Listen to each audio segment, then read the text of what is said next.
Hey guys, welcome to DevOps School. In this video tutorial, we are going to teach you about Ansible, which is a configuration management and application deployment tool. After going through this tutorial, I promise you that the concept and understanding of the Ansible will be absolutely clear to you.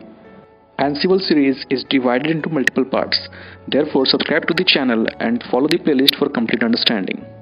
But before we begin, let me inform you few things about us.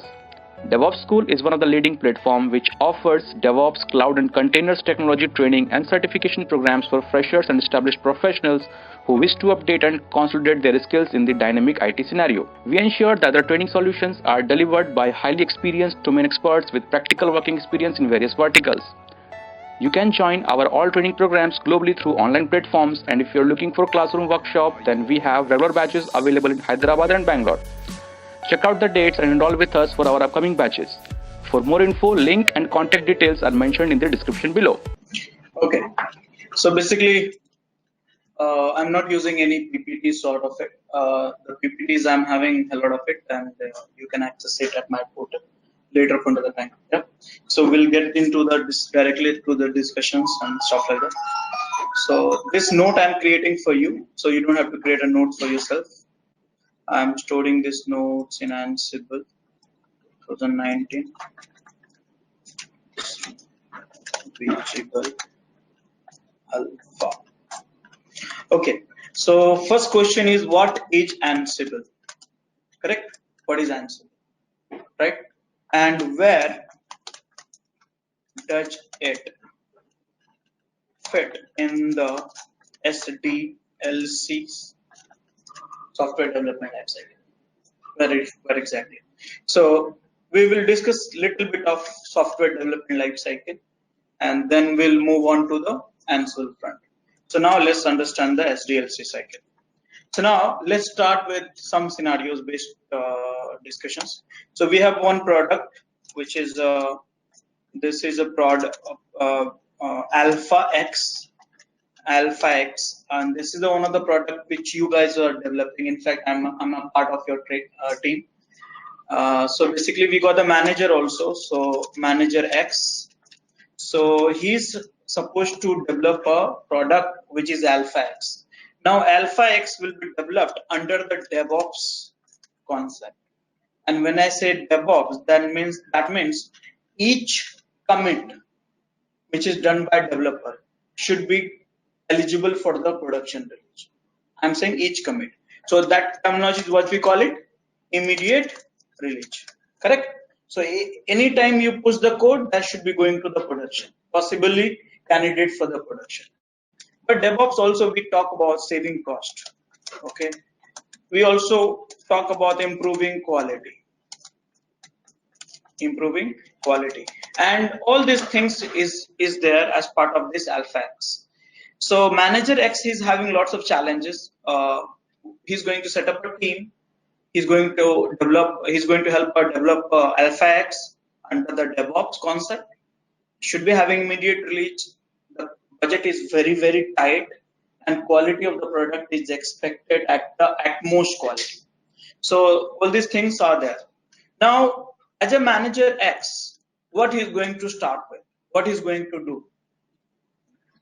First activity in SDLC cycle, what he's going to start with.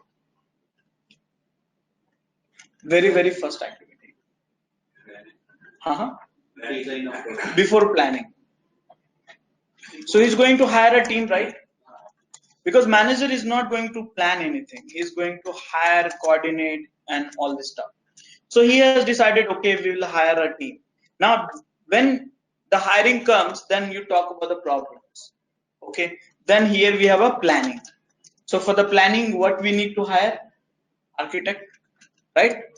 Architect people will come, and then they will do the feasibility analysis, planning, cost estimation, competitive analysis, feature design, and all sort of things will do. So he has got the architect also. Let's say 1 or 2 architects he has got that. Now these people will do the planning, requirement analysis, gathering this, that, and all. Now, when it comes for the tools, which tools probably architect will use in a SDLC cycle for all of their jobs? Planning, requirement analysis, design, development, what are the tools he might use? Huh? Not aware. Okay, but I think you know that. Just need to be recalled. Any tools which you think can use for planning, feature development, design, all this thing. Have you worked with Jira? So don't you think we can use the Jira for that planning? Jira has not only issue tracking tool, it has a project management capabilities as well, right? So you can manage a project. So this is where you can design a work and then task, feature, bugs, whatever it is, and assign to the engineers, right? Assign to a team. Jira, it can be done, but do we have any other tools where he's going to keep all their documentations, reports, flow diagrams, and all these things?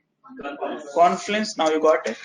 Confluence. So here he is going to use all these tools, Jira and Confluence probably. There are so many tools are there, but I'm talking only about the popular.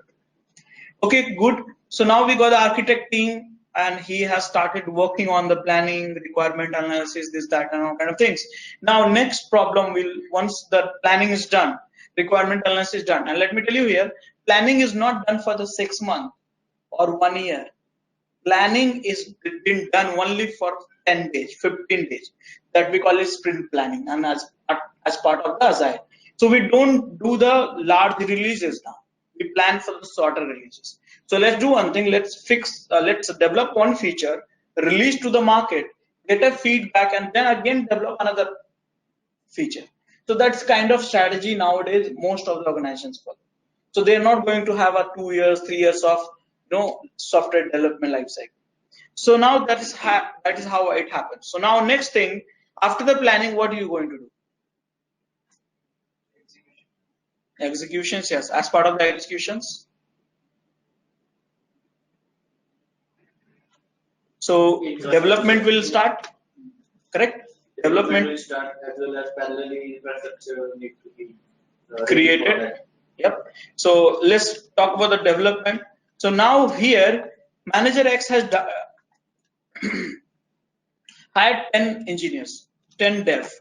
Now, fortunately, we have 10 modules also to be developed. So each of the engineers has got one module to develop. So now we have got 10 people in this room. Each one of us got their one module to develop. I'm also working. You guys are also working. What is the next problem we'll be having? Integration. So that is called code integration, right? Because we have 10 people, and how can we club these 10 people together, the works together?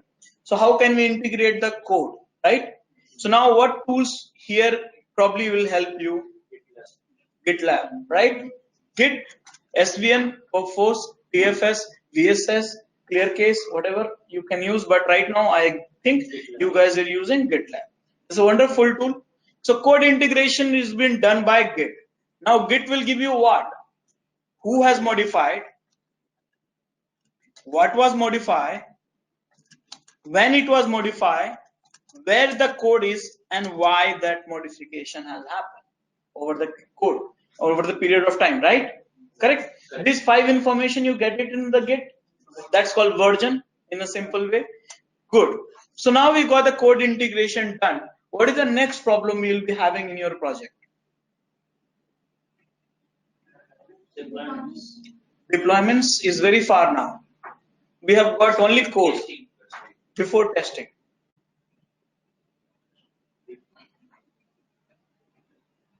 See, we have got only code now. So what to do? What to be done after that? Before test cases. No, before debugging. See, I did code. I'm a developer. I was supposed to develop a module 5. I completed. I pushed in the Git. All of you have also pushed in the Git. So what is the next problem we'll be having? Merge is also done. That's a part of the Git. That's done. Do we do analysis, code analysis? Don't we? Code review, code analysis, don't we? Let me tell you here, think about it. Earlier, what we used to do, we used to release the things with a bad quality of the code. That bad quality of the code used to give us lots of bugs later point of the time. Okay, and then what we used to do, 30% of our utilization we used to spend on the fixing the bugs. That means you had a budget of 100 rupees, now you are spending 130 rupees, right? That's called technical debt. Now let me tell you here, if Ola is not accessible, what you will do? So do you have a time to fix the bugs? ICIC.com is not accessible, you immediately will jump to the another bank, right? Correct? So you don't have a time. The time has changed now. The world has changed now. The software company is not having time to fix their bugs, and they have to do the releases within a 1 second. Let me tell you, 1 second. That means 11 hours, 59 minutes, 59 seconds. Whole catalogs are different, which is a millions of catalog of Amazon and Flipkart or eBay. And exactly at 10, 12 o'clock, when the big billion sales or some sales will apply, whole catalog logic will change. So release in 1 second. Correct? Getting my points? So here you have a not only improving the quality, but you have to do the immediate release also. So now code analysis is very important part of it. Okay, you can't take a risk having a bug fixing later point of the time. You have to write a good code now itself. Otherwise, I will not accept it. So now, what are the tools you can use for the code analysis? SonarQube. Let me tell you here, SonarQube is not a code analysis tool. It's a quality management tool. On this, you have a rules from the PMD check style, find bugs, EMMA, and this, that, and all. And that is how that it used for the code analysis. It's a very popular tool. You can use SonarQube, you can use Coverity, you can use Fortify. So many tools are there, but SonarQube is a very popular, so I'll go with it. Yep. Now, so we got the code developed, we got the code integrated. Now we got the code review. Everyone is a good guy. Everyone is writing a good code. What is the next phase? Next problem in your project? Build. So we call it build management. Let me tell you here, we think build is very simple thing. No, it's not simple thing. Nowadays, programmers write lots of third-party libraries. They don't do the development from scratch. Rather than, because we need a feature in 10 days. How can you have this 10 feature in 10 days with such a complex flows and this, that? So nowadays, programmers use the libraries. Some of the open source libraries, some of the external libraries, paid library. So the software development will be faster. Sometimes you also call it framework. Okay, go ahead and use the framework. It will be faster. Software is ready within 2 days because those frameworks has those libraries already inbuilt. So, and now developers don't write the code from scratch. Rather, they write just integration part of it. Okay, so now build management is also very complicated. You have to do the build, you have to download the source code, download the third-party libraries, you have to set the compiler, builder, you have to do this, you have to do that. So many steps you have to do. Now, these steps should be done not one time, not 2 times, but 20 or 30 times. Correct? So what should be done? So in order to automate the task, let's say in order to build the product, which is Alpha X, you do 20 steps in one build, and you do 20 times build. Why? Because it's the immediate release. Every commit should go to the production. Should be the possible candidate for the production. So we have to build every commit, right? So I have a 20 steps in each build, and you have a 20 builds each day. So altogether, what to do in order to automate this task? Because no one is going to do manually all this thing, right? So what she is going to do? Jenkins. Jenkins. Do you think any other tools? Bamboo. Build management. Build management. Think about it. Build management. Build management. Jenkins is a build management tool or something else? Automation. CI. Continuous. It's not a build management, right? It's a CI tool. Which you are talking about is a CI. CI is a different thing. Bamboo is also CI. Maven, yes. So you have so many build tools actually designed for this automating this kind of issues. So if you have a Java project, you use Maven. If you have a .NET project, you use MS Build. NN are there. PMake is there. Makefile used to be there earlier. So many tools are there. Maven is very popular in a Java-based project, and MS Build is very popular in a .NET. So MS Build is an inbuilt build engine for the TFS, by the way. So it's there. So now this is the, so you got the automation also done of the build management using Maven and MS Build, right? By the way, what kind of programming languages, I mean, what kind of technology we have having in .NET and Python. .NET and Python. Python. .NET, Python. Okay. So build management. Now, what is the next problem which you have after the build management? Before deployments?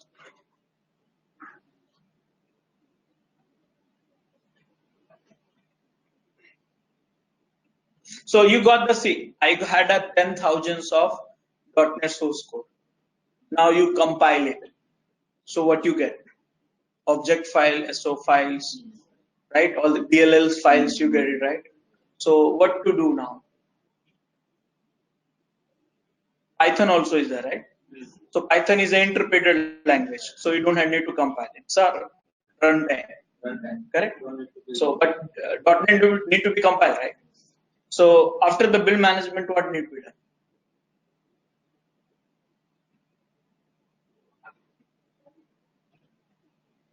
So we do what? See, do you know that quality is very important, right? Correct. So if you write a one line of code, you also have to write a one line of unit test cases. That's a developer's job. You cannot skip the unit test cases. So right now, you have to do the unit test cases also. Correct? So you have to write a unit test cases. Now for the .NET, we use N unit. For the Java, we use JUnit. For the Ruby, use RSpec. Right? So kind of different languages, we have a different unit test cases tools. So we write a tools for that. So JUnit, N unit. Okay. Okay. Now, so after the UT is done, so we are doing lots of things here. Code integration is done using Git. Code analysis using SonarQube. Build management using Maven or MS Build. UT using JUnit or NUnit. What is the next step? After the UT is completed, what to be done? UT after that. So UT is successful now. So what to be done after that? Before testing. No, UT is a one form of testing, unit testing, but it's not a complete form of testing. Yeah. UT after that we do something else also.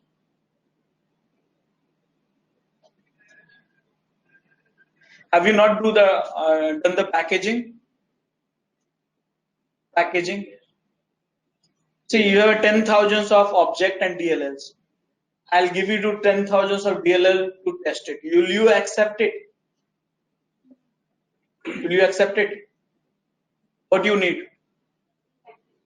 What form of packaging in .NET?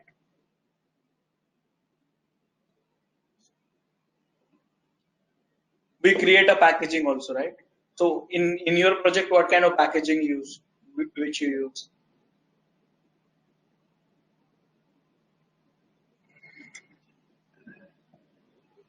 Don't we create EXEs? Okay, so there is a two kind of packaging. Okay, here we have a app packaging, system packaging. When I say app packaging, that means you create a EXEs, tar, zip, var, EAR. All these are the application based packaging. When I talk about the system based packaging, then we talk about the packaging which is like which system can understand. So let's say Windows exe can understand, MSI can understand. Now Linux, you have RPM, Debians. For the Mac, we have a DMG. So this is a different kind of packages. Now when you develop a software, you want to get it installed at a different platform. So you have to create a different packaging also, correct? So you have a packaging, jar, var, EAR, all these things, tar, zip, all these things is there. System-based packaging, you have exe, RPMs for Linux and all this. So you got the 20 commits in a day. You did 20 builds in a day. Depends on, you should do the code analysis only once in a day or maybe once in a week, not too much. UT, let's say 20 times in a day, packaging 20 times in a day. So what is the next problem you will face in your project? You got the 20 packages every day. So what is the next problem? If build is done here. Huh? Of what? Package. Using what?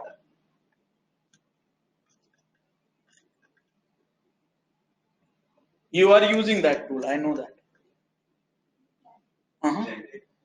Are you using packages in GitLab? Jenkins? No.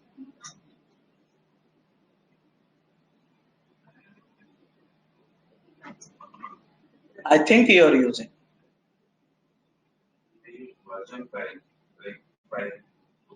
What tool? We don't use any tool, but the file was maintained in a file itself, CS file. Okay. Okay. So let me talk about this artifact management. Next is artifact management. See, think about it. You are generating 20 packages in a day. In a month, you got a 600 packages. Some of them are good packages, some of them are bad packages. Where do you manage these packages? Along with the DevOps, there's one concept which is become more popular: DevSecOps. DevOps with security. Okay. So now security is very, very important nowadays. Let's say you develop a packages here. Okay. And that packages you are the SDFC bank. Okay. And you have not secured the packages. You have not controlled the packages read and write. Let me tell you, EXEs also can be manipulated. Binaries also can be manipulated.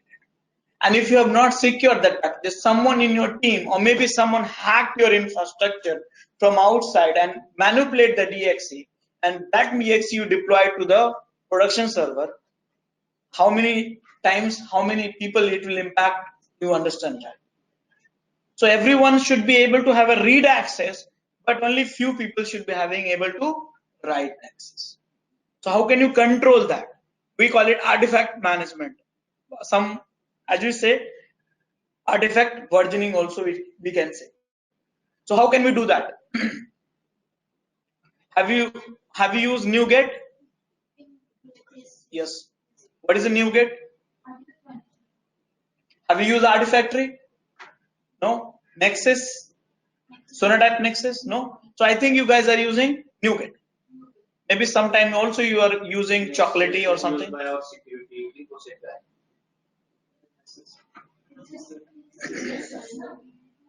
Okay, so very popular tool which is for the artifact management is Sonatype Nexus.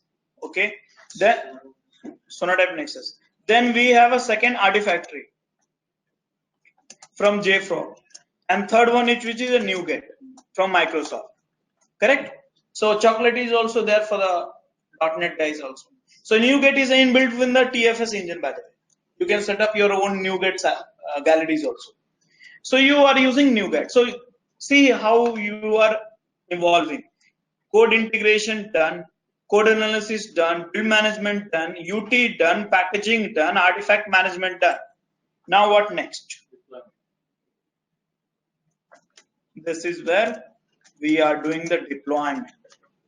Correct? We have to do the deployment. But there is a problem here. My QA say, listen, you have a 200 servers. Okay, think about it. I'll share these notes with you. Yeah, okay.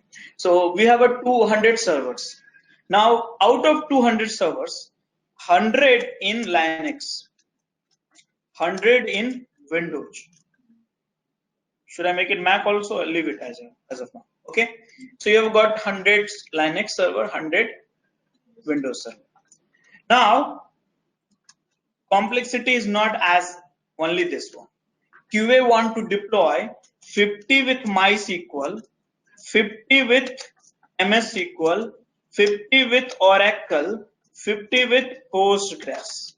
Now, see, your product, you can't enforce people to use only this database. You have to give the flexibility, right? So, if you give the flexibility to use any RDBMS, then you have to test also in those RDBMS, correct? And if you want to test, you have to deploy first, correct? So here you got the 100 Linux you want to deploy this product X, Alpha X, and then 100 Windows also you have to deploy. But variants are like 50 database. All these combinations are given. Now look at this here, 50 web server. Let's talk about the web server. So 50 you want to test in IS, 50 you want to test in Tomcat, 50 you want to test in WebLogic, 50 you want to test in WebSphere. 50 you may be Apache or whatever, Nginx also. So many combinations you have to test it. So you got the different database server, you got the different app servers, 100 IS plus 100 Nginx, 100 Apache, all this thing is there. Combinations are too many, correct? And 100 different configurations you do. Now QA says, think about it, so many complexity. Here, understand again, I'm repeating this for some reason. 100 Linux, 100 Windows. Out of 100 Linux, maybe 25 you have MySQL, 25 you have MS SQL, like that. It can be different combination, different categories, different environments. So now this is deployment will be done in the, how many environments you guys have?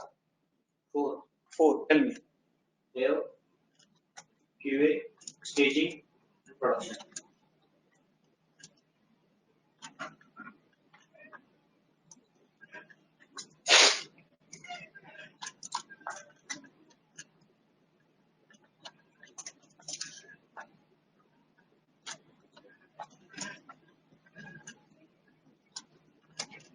So guys, we have to do all this thing in the all environment. Maybe number of machines will be differ, right? Right.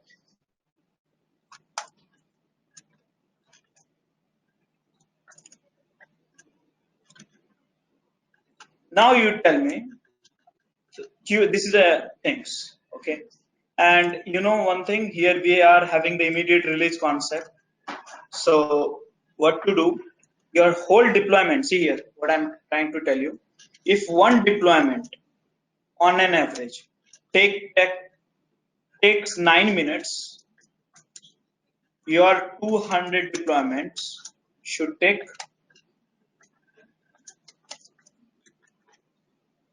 correct minimum ones.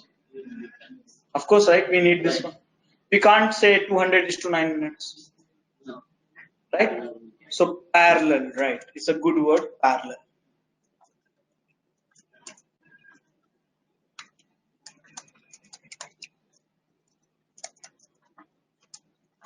Parallel deployment.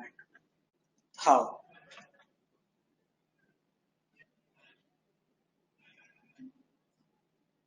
How we can do the parallel deployment? Creating jobs. Where? Jobs means Jenkins. Jenkins is not for the parallel deployment. Huh? Parallel. Here, see. One deployment will do in 9 minutes. 200 deployments will do also in 9 minutes.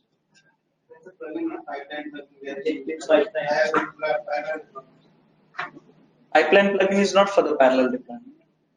It's for the coding the stages of your SDLC cycle through Jenkins file. No options are there, but I'm looking for that. See here, I'll tell you here. Simple thing.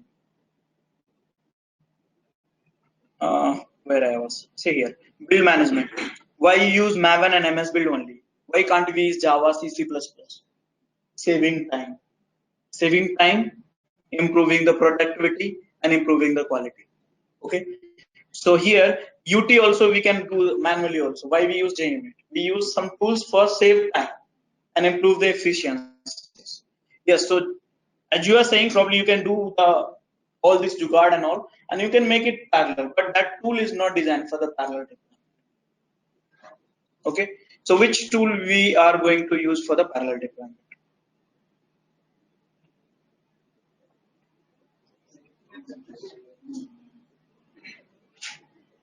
Okay, one more scenario I will give it to you. See, one deployment 9 minutes, 200 deployment 9 minutes, but I will give you 10 minutes. You should think why I'm giving you 10 minutes.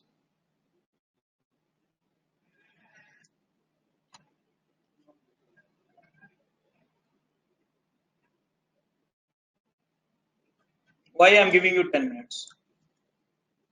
How many servers we discussed here? So the question, first question, forget about that deployment. First question is, how can you get 200 servers within 1 minute?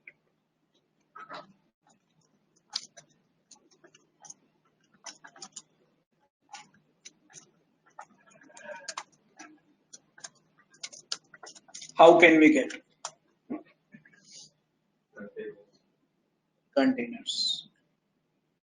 Any other solution? Containers is the best solution, I will tell you. But any other solutions? Cloud. Cloud. So here we have a public cloud, private cloud.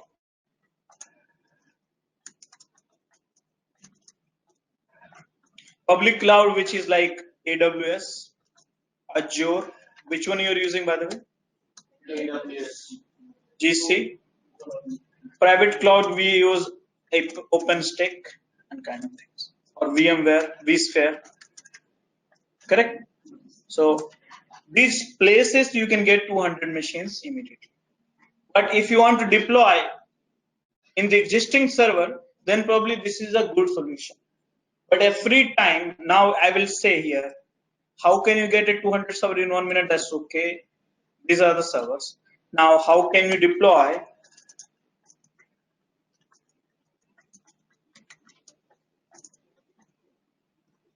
in 200 servers parallelly?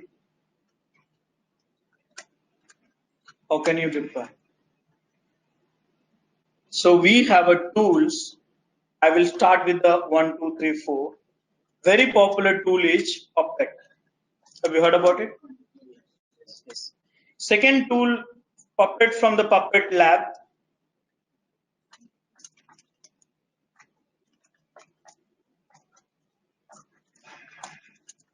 Second tool which we have, Ansible from.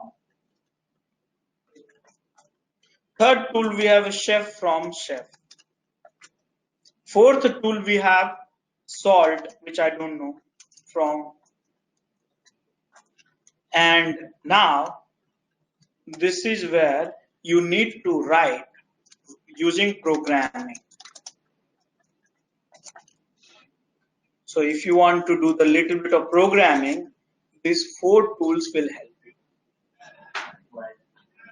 Got it? Now many people hate programming. They say, no, I don't like the programming. So they want to deploy, but using the GUI. Correct?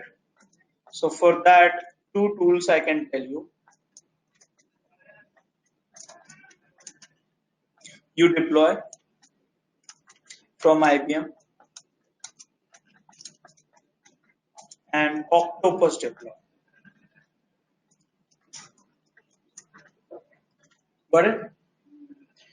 Now, now you can visualize why we are learning Ansible, where it stands in the software development life cycle. Got it? So the Ansible can be used to address this complexity. I did not detailed discuss actually, but you can visualize that.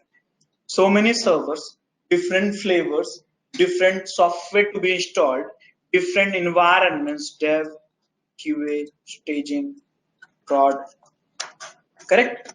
all this environment, different configurations also, and all this thing has to happen 9 minutes, because one takes 9 minutes and 202 should take 9 minutes.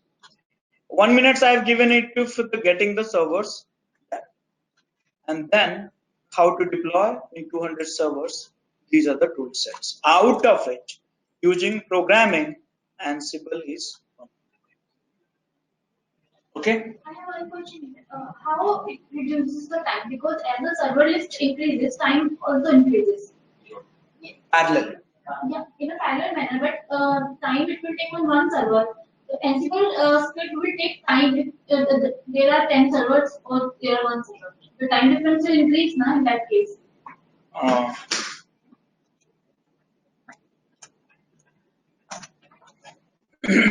Tell me. So this is one, this is one, this is, let's say 3. What you are trying to say?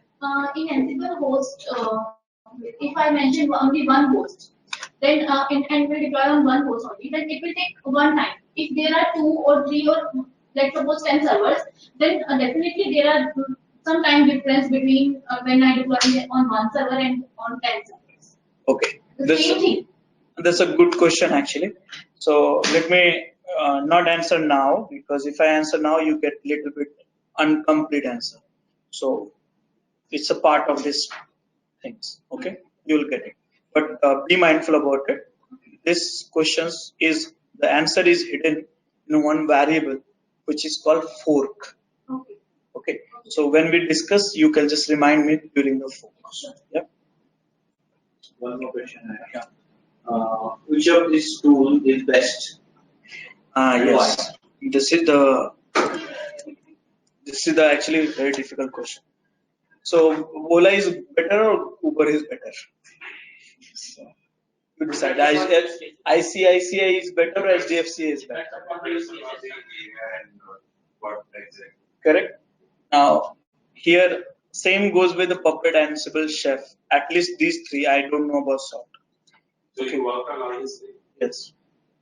So here is like this. Conceptually, all are same. Behavior-wise, all are same. By functionality, all are same. By usability, all are same. But by support, Ansible is most powerful. Okay?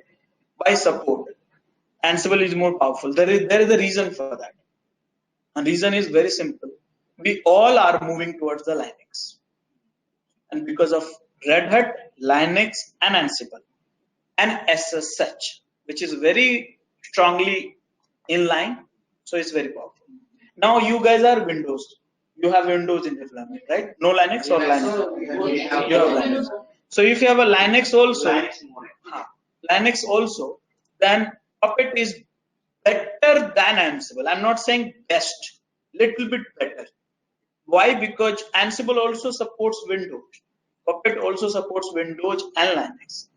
But I'll talk about some of the difference in some. I'll write it down. Okay. Any other questions?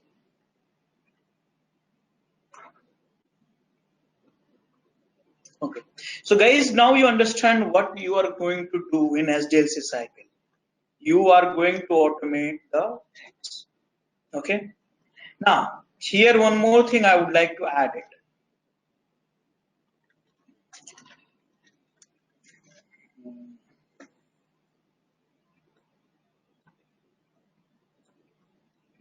Yeah. Okay. So here, if I say, see, my QA guy says he wants to get it deployed in 9 minutes. Okay. But the next question is, how can I deploy 200 servers in 1 second? See, I cannot wait for 9 minutes. Time is everything. If you are a developer, if I give you more time, Then instead of setting up the development environment, troubleshooting, fixing this, that's talking to 10 different people, you will spend those time on the quality code. That will ultimately improve my quality of the product. No technical debt. My software will be upper layer, and then cost of the managing the software will be reduced. So many benefits if I give you the time. Now, how can I deploy 200 servers in 1 second? Not 9 minutes. Beforehand, No, someone has said actually before this discussion. What is the difference? I think you only said. If I want to deploy 200 or 2000 servers in 1 second, what to do? Containers. I saw that Docker things. yes, yes. So I think you have gone through this training. Containers. Correct? Now, containers with the help of Docker and Kubernetes can help you in 1 second. Correct? So how much time you save, you know that. Now, for this, the SDLC cycle will be little bit changed. Instead of here the packaging, you will be having the exe or tar. Here you will be having Docker image. Correct? Little bit of the change of the SDLC cycle, but rest of the things will remain. Now, the moment you do the deployment, then acceptance test happen. When I say acceptance test, then it includes all form of testing. Black box, white box, staging, performance, security, feasibility, this, that, all sort of testing, it should be done automatically. And then feedback should be received. And after the feedback, code coverage. That's the last topic. Code coverage. For acceptance testing, we do have so many tools like Selenium, QTP, this, that, and all, right? And code coverage means that's the last of your SDLC cycle. Code coverage means in DevOps culture, we talk about you should not do testing manually. Everything should be automated. Instead of you've been hired to not run the test cases scenario manually, rather than you've been hired to write a test cases, right? So whether you have written the test cases for all of the method, all of the function, each of the line in the code or not, how can I get to know? If manager X wants to know, should he trust all the engineers? Because you should not trust blindly, right? Let's say you have not written test cases for few classes. If you have not written, testing is not done, ultimately you get in the technical debt, right? So that is can be avoided. So code coverage is in process. Here you have a Jacoco and NCover for .NET, in which you can design and then tell you which are the testing, which are the lines, modules, method, class is not tested as part of the acceptance testing. And then you can find out the culprit, why you have not written the test cases for this method. Getting one? Code coverage is not a functionality test. Functionality test will be done here, 80. Okay? So code coverage is done. Now, so you must be wondering, I have talked about many tools, many things, but why I am not talking about the Jenkins? So you give me an answer now. Where is Jenkins stands? The last part. What is Jenkins?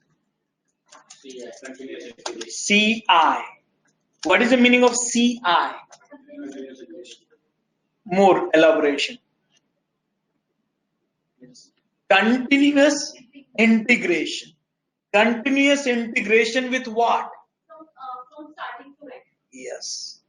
So guys, we do the plan, code, analysis, build, UT,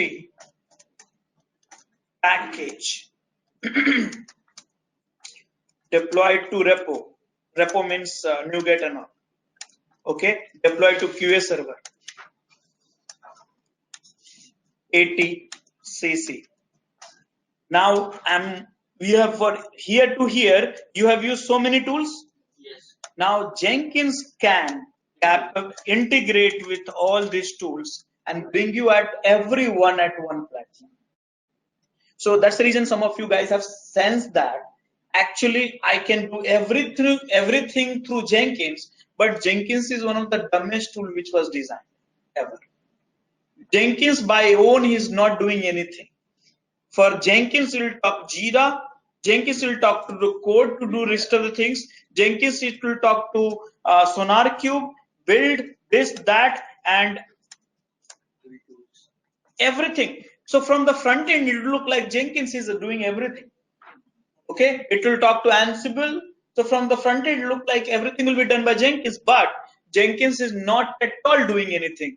Jenkins is only designed for three things: integration with the tools, feedback, and schedule.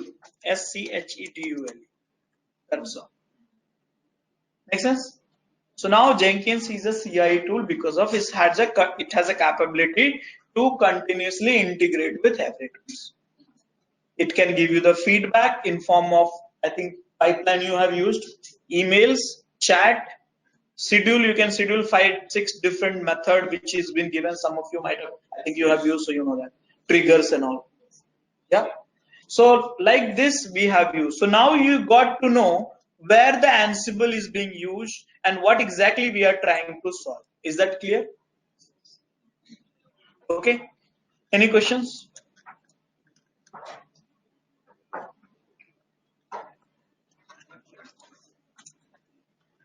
Okay. So now I'll come back to my topics. So very first question is, what is Ansible? What is Ansible? One guy is missing. Configuration management. Configuration. See, we are not calling deployment management. That's interesting, right? See, I use a word called deployment, and here again we change that word configuration management. So it's confusing for some of you. Why we call it different? We use Ansible for the deployment, but here we call it configuration management. So why is that so? So what is a Ansible? Ansible is configuration management. Now I will ask you, what is configuration management? What is a configuration?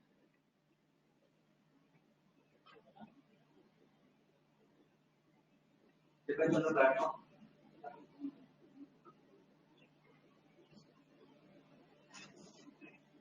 Think about it. What is a configuration management? Config management. Each word itself has a definition. Config and management. So I will manage the config. Correct? But what? Infrastructure has what? Everything. I think you were close. Everything means what? Infrastructure has what? Every file we can say. Okay. Where is that file? Files, right? Nginx config file. Where is that file? That's all.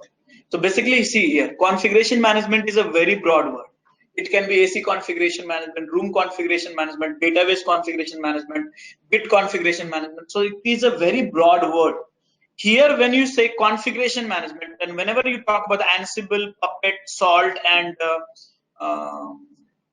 Chef, then here we call it servers, not servers, servers configuration management. Okay. Now the next question you should ask, you got to know here Ansible can manage the configuration management of servers, not server. Servers means multiple servers. Now here, what is there in each server? So we manage a configuration of it. Okay, what is there in the each server? What you can find? So you tell me what you can find in the each server. Service you can find it. Wonderful. What else? Anything else? Package. Can I call package? What else? System is a servers, right? User, yeah.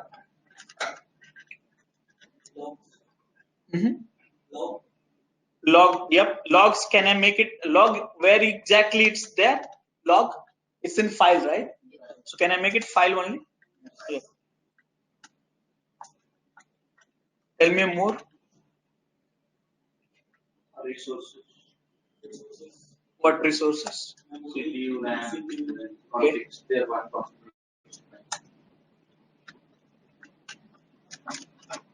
Can I make it hardware? Hardware. Yeah. Tell me.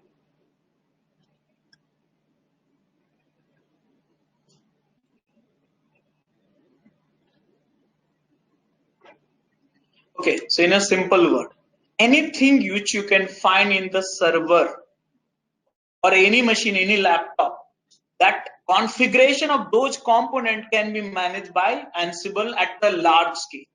Okay, so basically you can find file, package, service, you can find group, you can find script, you can find bash, script, you can find bash, you can find batch, you can find PowerShell, you can find what exactly, firewalls service, that's the service itself, network, so everything you can find, anything what you can find in the servers, you can manage through Ansible. So Ansible manage the servers. Okay, so what is Ansible? Ansible is a configuration management tool. Using that you can manage the servers. In the server you can find these one. Okay, so these can be managed by Ansible. I have one question. Can Ansible be used for for creating virtual machines or infrastructure level? Yeah. Like cloud formation or Terraform we have. No. For this purpose we can use it. Okay, so here when I say configuration management can manage hardware, software, people, and process. Now here 4 things it can manage. Okay, now here when I say these are the software, okay, these are the software. Now people means I have already written users and group. Okay, now here process means who should be having what access. Policies, have you modified the policies? Like I'll give you admin policies, I'll give you dev policies, you should be having this policy, that policies. So that is a kind of things you can modify. Every system has a policies. Now Ansible cannot manage a hardware. Ansible has no inbuilt capability to manage your CPU, hard disk, RAM, operating system. Okay, so now the question is, how can you manage? Tell me. Who can manage all these things? Who can? There may be other tools we can use. Tell me.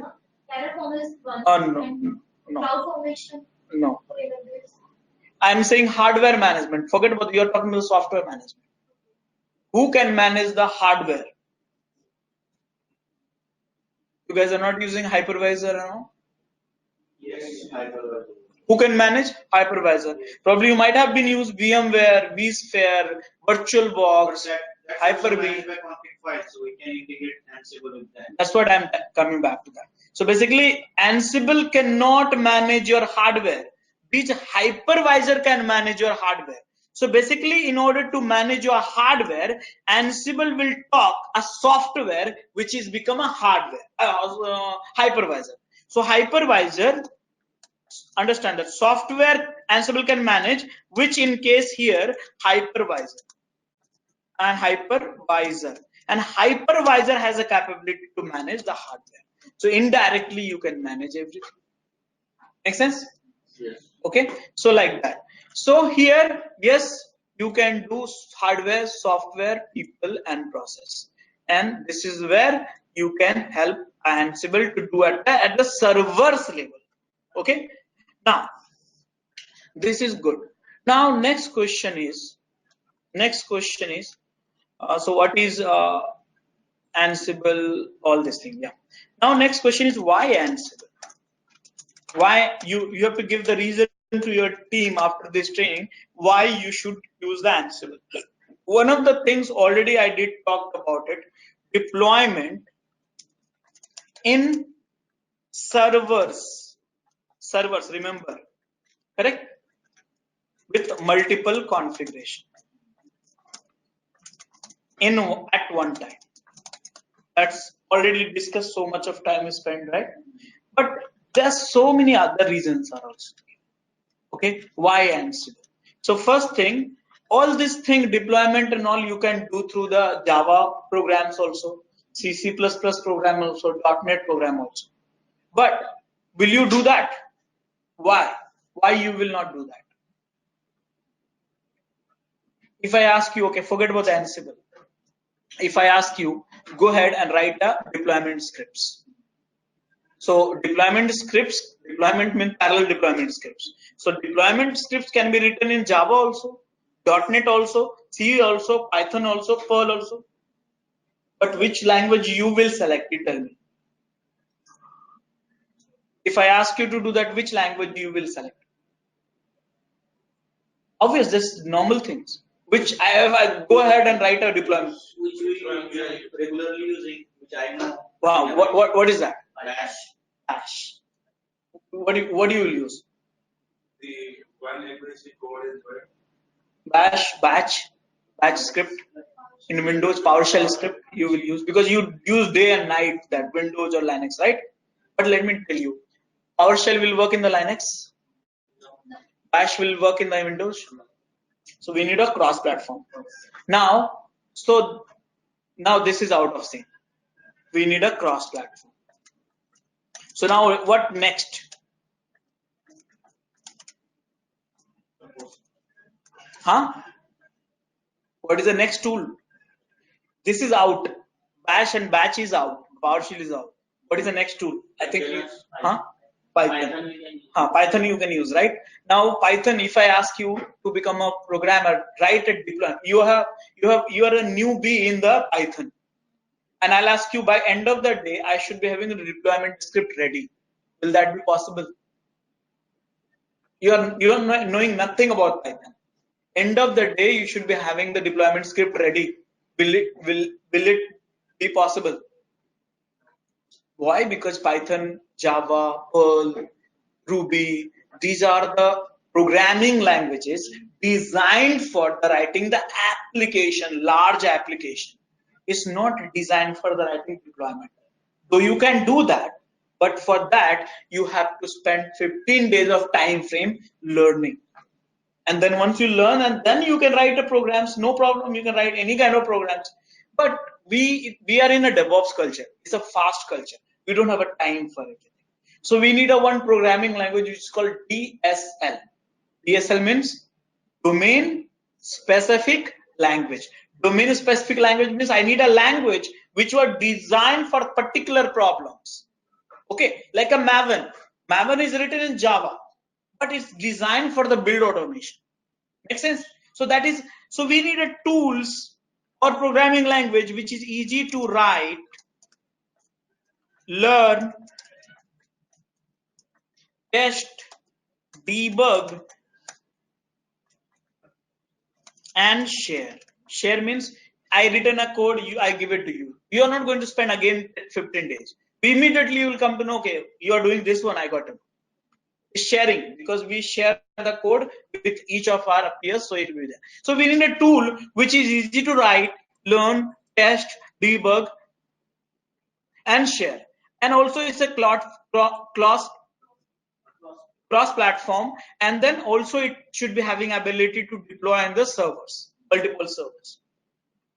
One last features, you can go on and on talking about the advantages and all, but here last points.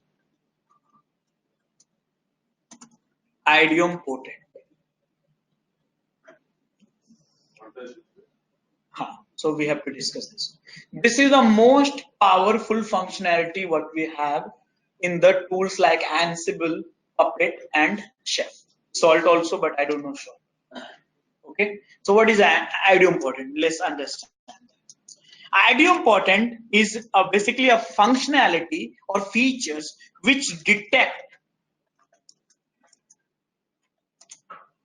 actual state and desired state and based on that it will do the changes.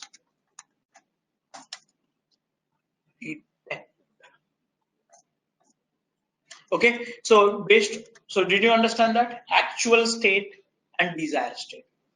Think in this way. I say go and create a file in this server. I say go and create a file in this 100 server, right? Through Ansible. So here, actual state means, are you having that file or not? Getting points? And here I say desire. I want to have this file in your 100 servers, and actual state means this file is there or not. So that is your actual state. This is a desire, actual desire. Desire you perform in your script, actual which is there in the servers. Okay, so if actual and desire is mismatch, then only action happen. If actual and desire is matching, no action happens. This is called idempotent. So how it will impact you? Listen, here you have a one deployment, 10 steps. 10 steps first time. Let's do the first time. First deployment. First deployment. Okay, 10 steps are there, and all the 10 steps, each steps will take 1 minute, so we got it done in 10 minutes. Now second deployment.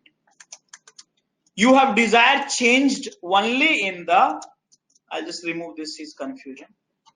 So you have a desire change only in a 3 steps. Remaining 7 steps is not touched. Okay, so next deployment will be done in 3 minutes. Getting points?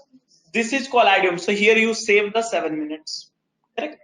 So this is a good saving. Now let me tell you, this feature is not there in Octopus Deploy and You Deploy, which is a graphical user interface. It's not there. It's there in the Ansible, Puppet, and Chef. So now here you got this called idempotent. Now Terraform also has idiom. I think you have used Terraform. Someone were talking about that term. So Terraform also has idempotent, which is called state file. They manage the state file in the same directory, right? So that is a idempotent. Make sense? So these are the reasons. Again, I'm not going to go into more, but yes, business reason, cost reason, management reason, transparency reason, visibility reason, sharing reason. So many reasons are there to use the Ansible. Is that clear? So now we discuss about what is Ansible. Then we discuss about why Ansible. What also discussed about what are the other tools we have already discussed up above. Okay, and like that. So now let's start with it again. So what is Ansible? So it's a configuration management tool by Red Hat. Now here this is based on server and client model, whereas the server is basically called ACS. Okay, I'll discuss about later also. ACS means Ansible Control Server. Okay, and here client is we call it server. Okay, you can call it normally we call it server, but you can also call it Ansible remote server. Ansible remote server. So here ARS. So ACS, ARS. You have one ACS, multiple ARS. Okay. Now this is called agentless. Okay. Ansible is agentless. That means servers to manage the client, you need an agent, but actually in Ansible there is no agent. But this is also how you take it down. This depends on you. Actually, what happens here? It's not exactly agentless. Okay. It's not exactly agentless. Here in ARS, actually you needed two things.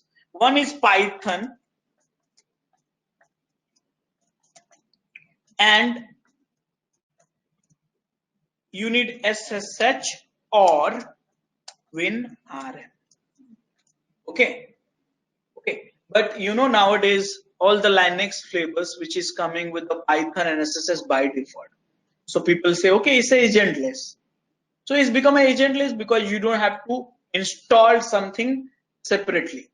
Whereas in a Puppet and Chef, you have to install the agent.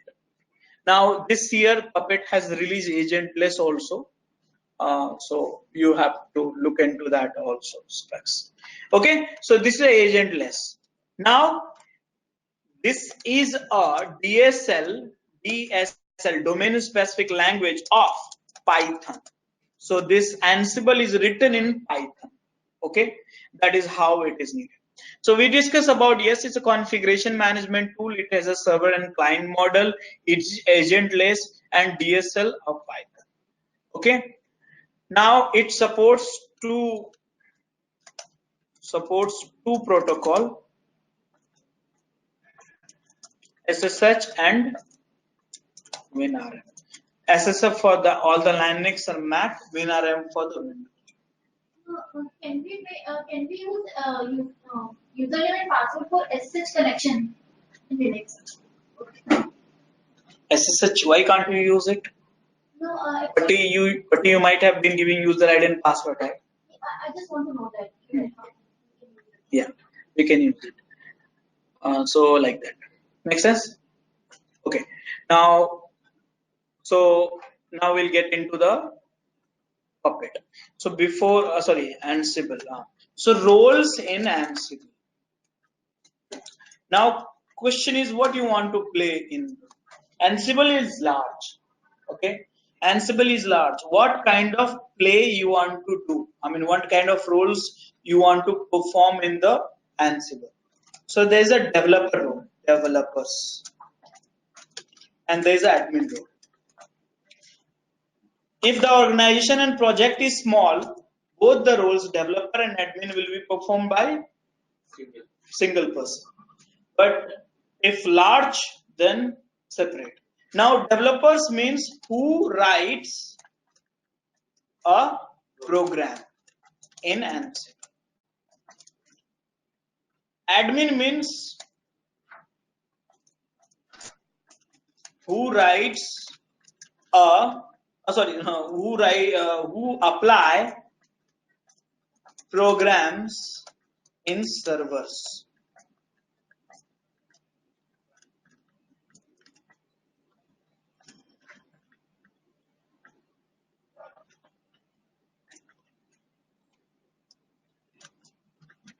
Got it?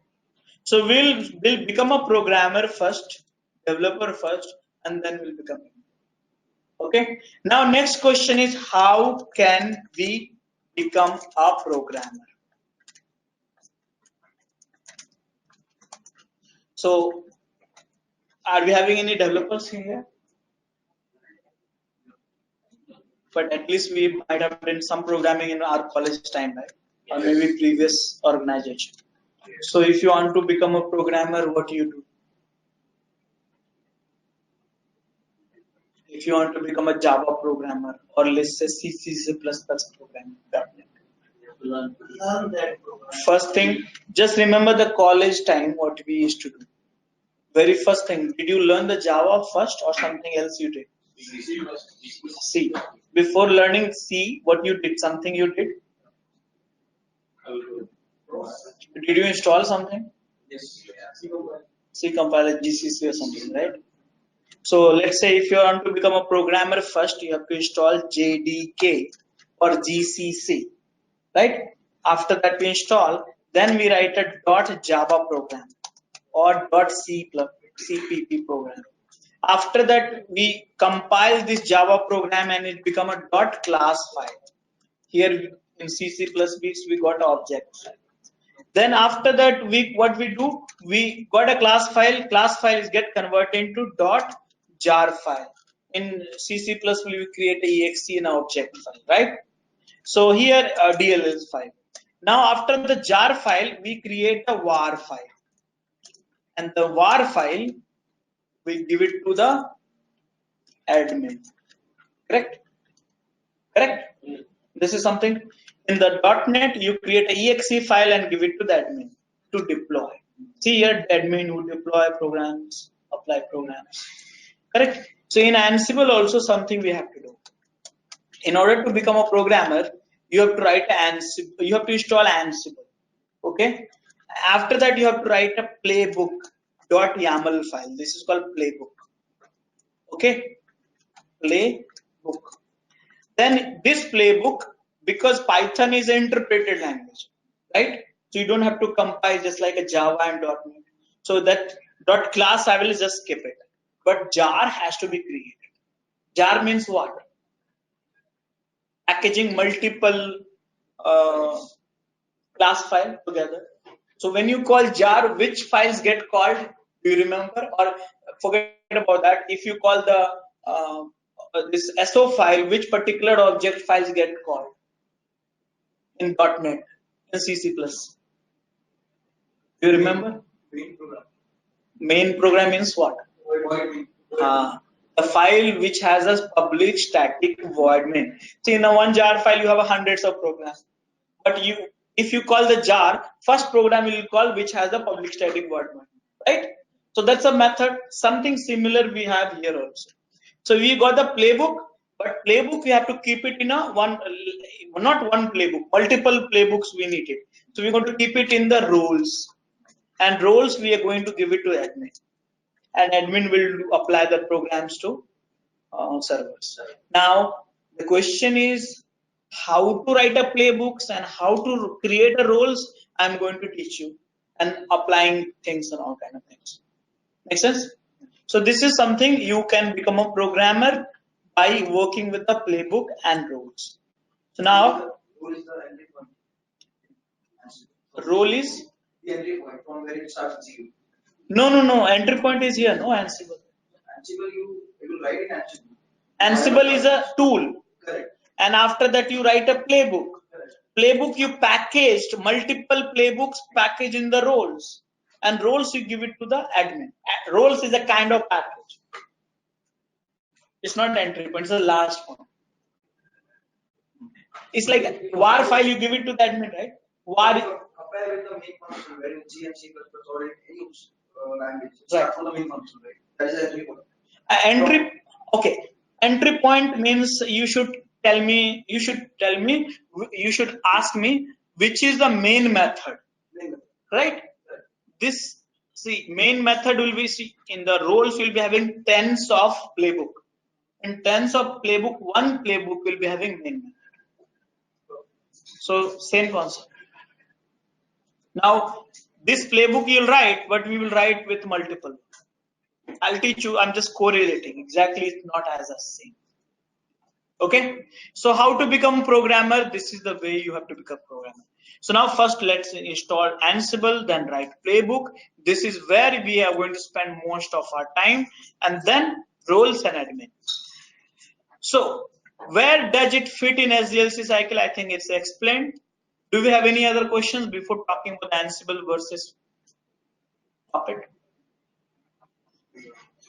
Ansible, as far as I know, like in Puppet, we can't have Puppet Master as a Windows machine. Recently it has come. Okay. This year. In the case of Ansible, can we have a Windows machine as an Ansible server? No. We can't have. No. Means we must have Linux. Yes. 2000. So I think it's the limitation. Yeah. 2000.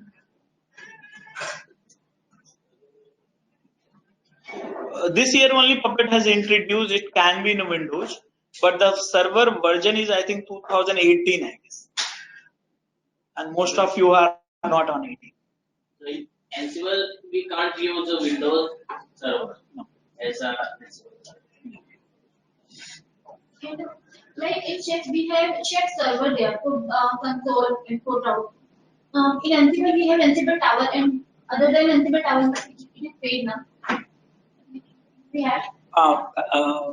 You want to learn Ansible Tower, or there's an alternative also from the community? AWS. Just a second.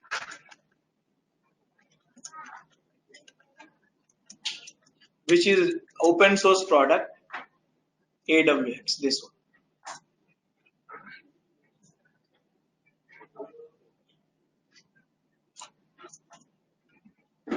This is it. It's not reliable product for time being. This. So it's not reliable, but you can go ahead with check this. Recently it got introduced.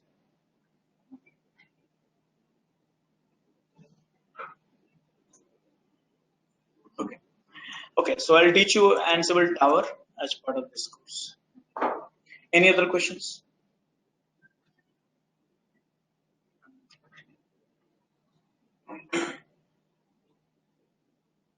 Okay. So now let's discuss about the Ansible versus Puppet. Actually, we can cover this one at the later, but because you don't know Ansible and you don't know Puppet, but for timing high level difference, I'll tell you. This is a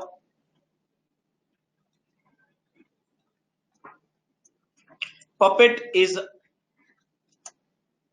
agent with agent. Here Ansible is agentless.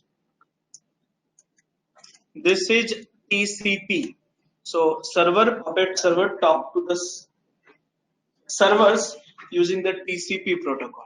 Here we have SSH and WinRM. Okay. Here we call it roles. Here we call it roles. Here we call it module. Here we call it playbook. Here we call it Puppet program. Oh, sorry. No. Only these 2 points, last 2 points.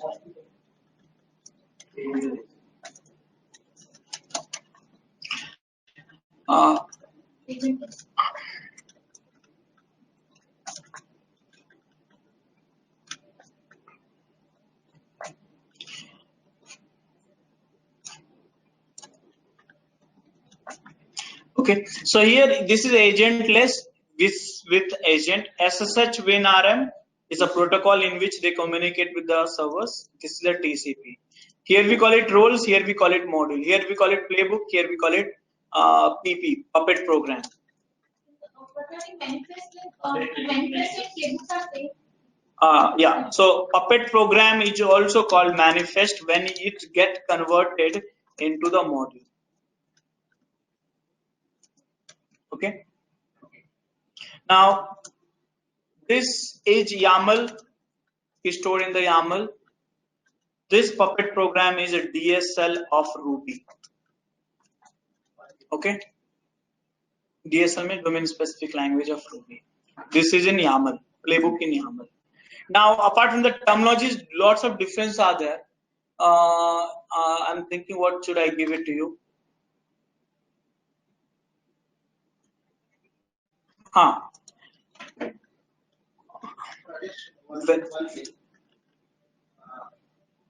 Few of them I have to go for prayer. Okay. 1 p.m. Okay. So I think it's 6 minutes. So, anyways, this topic is done. I was just thinking. Take a lunch break. Yeah. So, how long you want the prayer? We need to run the lunch break. Lunch break or prayer within 1 hour. 1 hour. Okay. So we'll be back by 2 o'clock. Yes. Yeah. Okay. Yeah. Any other questions which you have?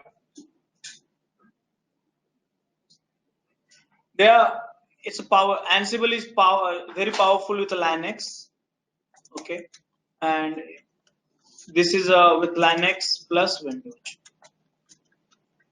Actually, when I say powerful, that means not like Ansible not supporting Windows. It supports Windows. But here, Linux here with SSH, which is very powerful, and Windows with HTTP protocol. Okay. And here, Linux here also TCP because of agent, and Windows also with agent TCP. Okay. WinRM is supported HTTP. Huh? Yes. Yeah.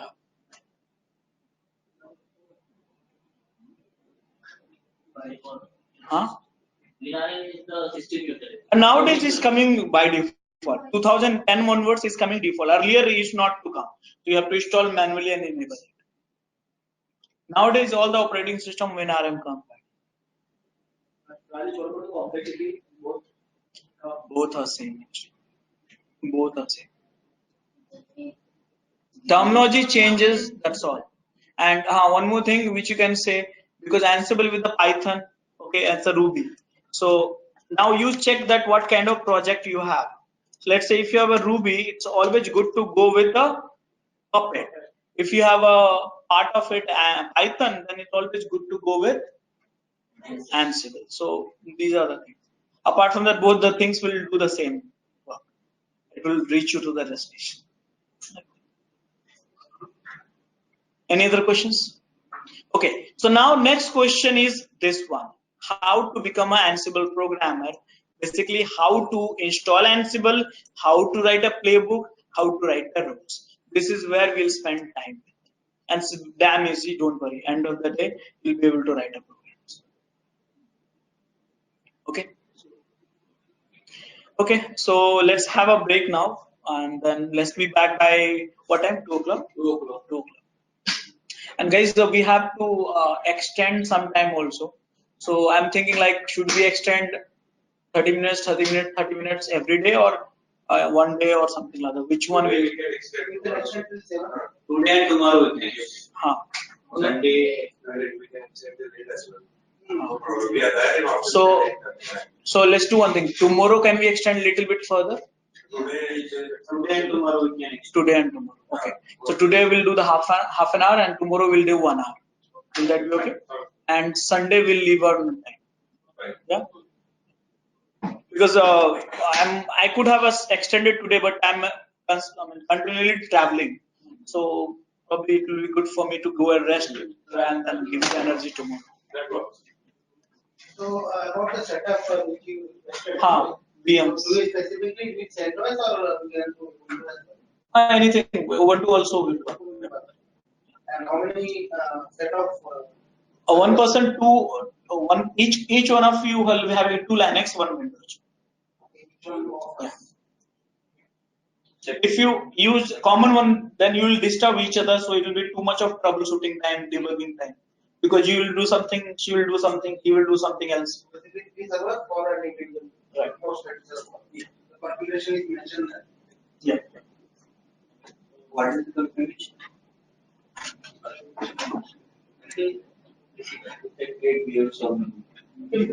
This conference will now be recorded. Okay. So now again, look at this here. We are going to become a programmer, Ansible programmer, and then we are going to install Ansible, write our playbooks and then rules, and become admin. Okay, this is the kind of flow. So first thing, how to install Ansible? That's the first question. So first thing, what I'm going to do, I am going to take a few servers. So I have a demo environment. I'm going to create in AWS, and you will do the lab in the machines which you have. I'm using AWS, so we can save some time. It will be faster demo, so we can save some time. The time which we saved, you can use for the demo lab. Okay, so let's get started to become a programmer.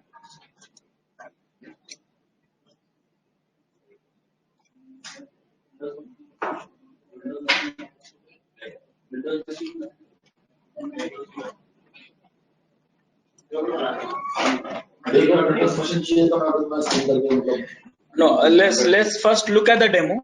Then during the lab, all the machine setup and all will do that. I don't want to lose the focus here right now.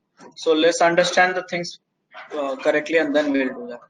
So right now I'm going for the Red Hat Enterprise Linux 7.5, which is something similar to CentOS 7. So this is the one. I'll go for the 4 GB RAM.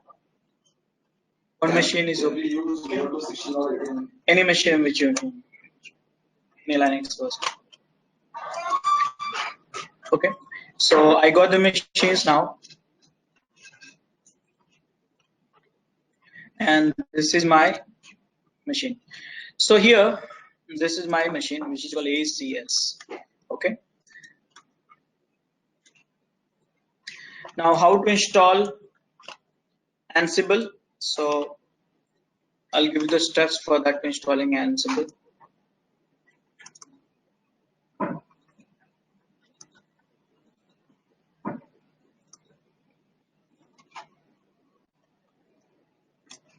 You can follow this step. I'm going to share the notes with you. So this few commands will help you to install the Ansible. So now I got this server. Let me connect to this server using PuTTY. So here,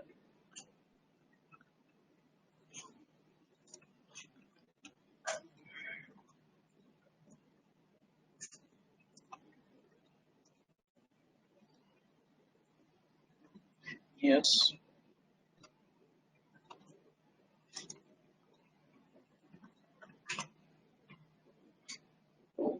Guys, please look at my screen just for 15 minutes. I'll not take much time. Okay, EC2-user. Now sudo -s. I'll become a root to avoid any permission related issues. Now I'm going to install this. For you, it'll be there because my bare machine, so I have to install wget. So you can rerun. There's no harm in rerunning this command. I'm downloading the RPM file, which is here.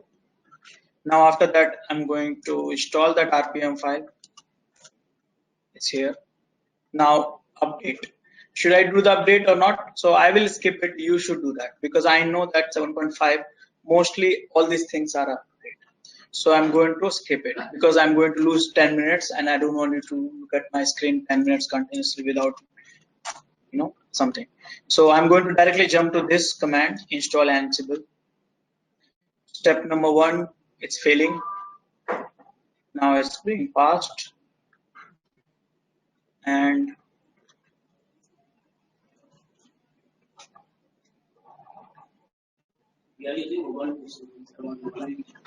so you have to replace this guy. I'll change that.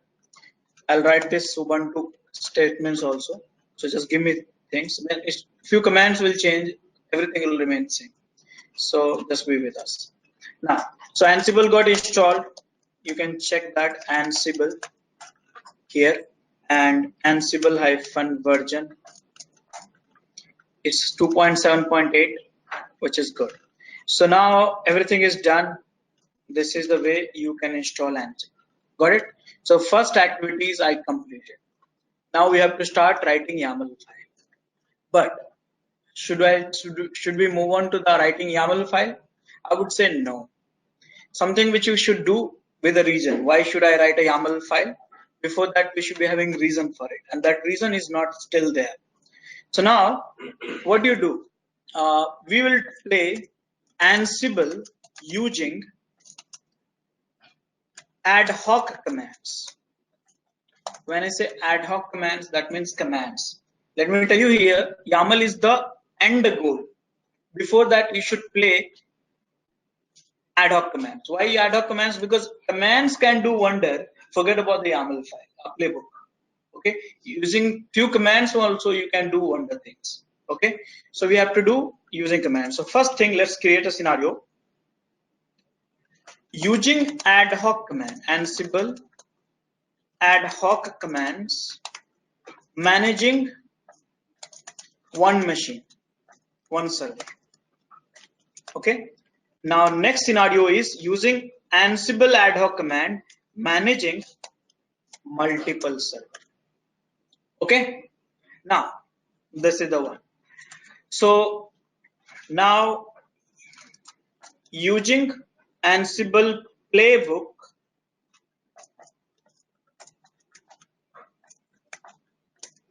managing one server and using Ansible playbook managing multiples. Let me tell you, in Ansible ad hoc command is very, very powerful. We'll discuss about this. So this is how we will become a programmer. Okay, so once you become a programmer, you don't start deploying to the production server. You first test in your own machine. If it works, then only you try it out in different machines. So we'll try first one server, then multiple server, one server, then multiple server. Both the scenario, Adhoc commands and Playbook. Now let's understand the architecture of Ansible. Ansible architecture, avoid some of the typo if I made it sometime. So architecture of Ansible. So as part of the architecture of Ansible, you have a few elements. Ansible control server. In this, guys, you have Ansible installed. Okay. Now you have we have a modules. Okay. Now you have inventory, and you have configuration. Okay. Now these are the 4 things which you have. Okay. In Ansible control server, let me remind you, Ansible control server always is a 64-bit Linux machine. Make sense? It always has to be 64-bit Linux machine, and then you install Ansible. Now, how to install Ansible, I just covered in RHA. Something similar step you have to do in the Ubuntu also. apt RPM will be changed from the Debian, right? Ubuntu. So like that. Ansible. Now, what is the modules? I'll talk about this module a little bit later. Now, this is a software, a tool. Now, what is the inventory? Inventory basically a file. It can be a directory also, and it can be a list. Okay, it can be a file, it can be a directory, it can be a list, but do not get confused to be start with. It is a file for time being, which has, I'll put it in the bracket, which has list of servers. When I say list, means it can be IP address or it can be DNS name. Make sense? So now inventory is a file which has a list of servers. Okay. Now config file, this is Ansible config, which controls the behavior of Ansible. Controls the behavior of Ansible, and which you can find in etc Ansible ansible.cfg. So these are the only things which you need to know to become a programmer. Ansible, a tool which I have already installed it. Inventory, which is a simple file for time being, right? Which has a list of IP address. And configuration file, which is already exists if you look at this.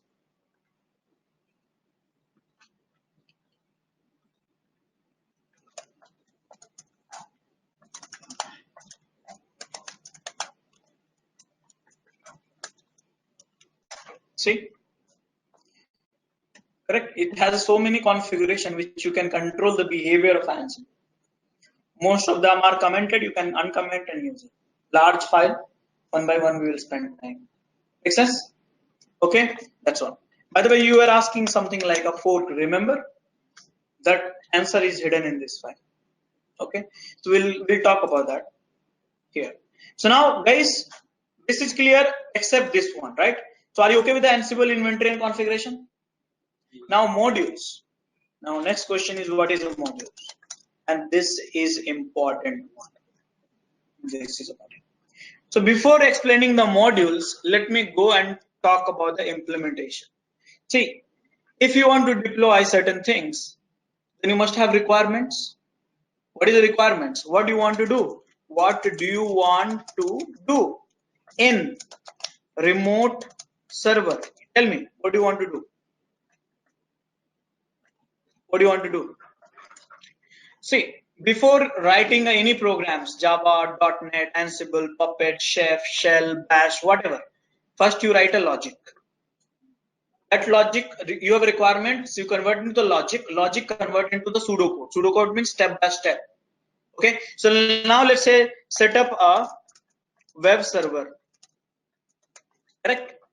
Set up a web server. So this is a requirement. Now you will convert this into the logic pseudocode. Now first step, install web server. Correct? Second thing, copy index.html into web directory. Third thing, start web server. Correct? So you convert it into the pseudocode. Correct? Now install web server. Install web server. Copy a file. Start the services. This is the 3 steps.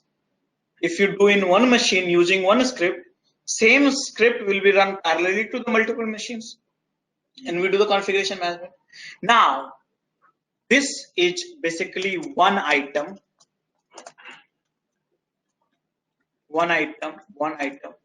This is basically called module. Make sense? Getting my points? So this is the install, means I have to install web server, 1 module, 2 module, 3 modules. So module is something like, in a simple way, if I put it, it's a command. Let me ask you, you want to create a directory? So what you will do, mkdir dir name, this is one command. So like that, there's a 1 module for each step.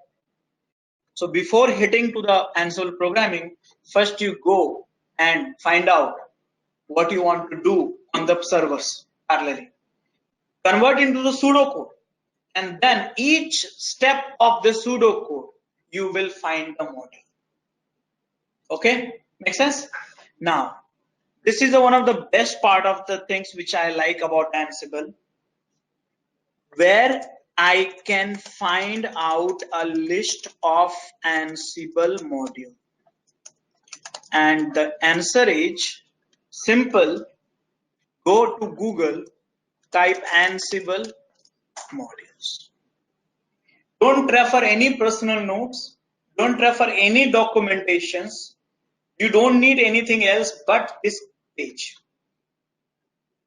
No documents will give you the exact answer, no Google search will give you the exact answer which this document will give you. Reasons are very simple.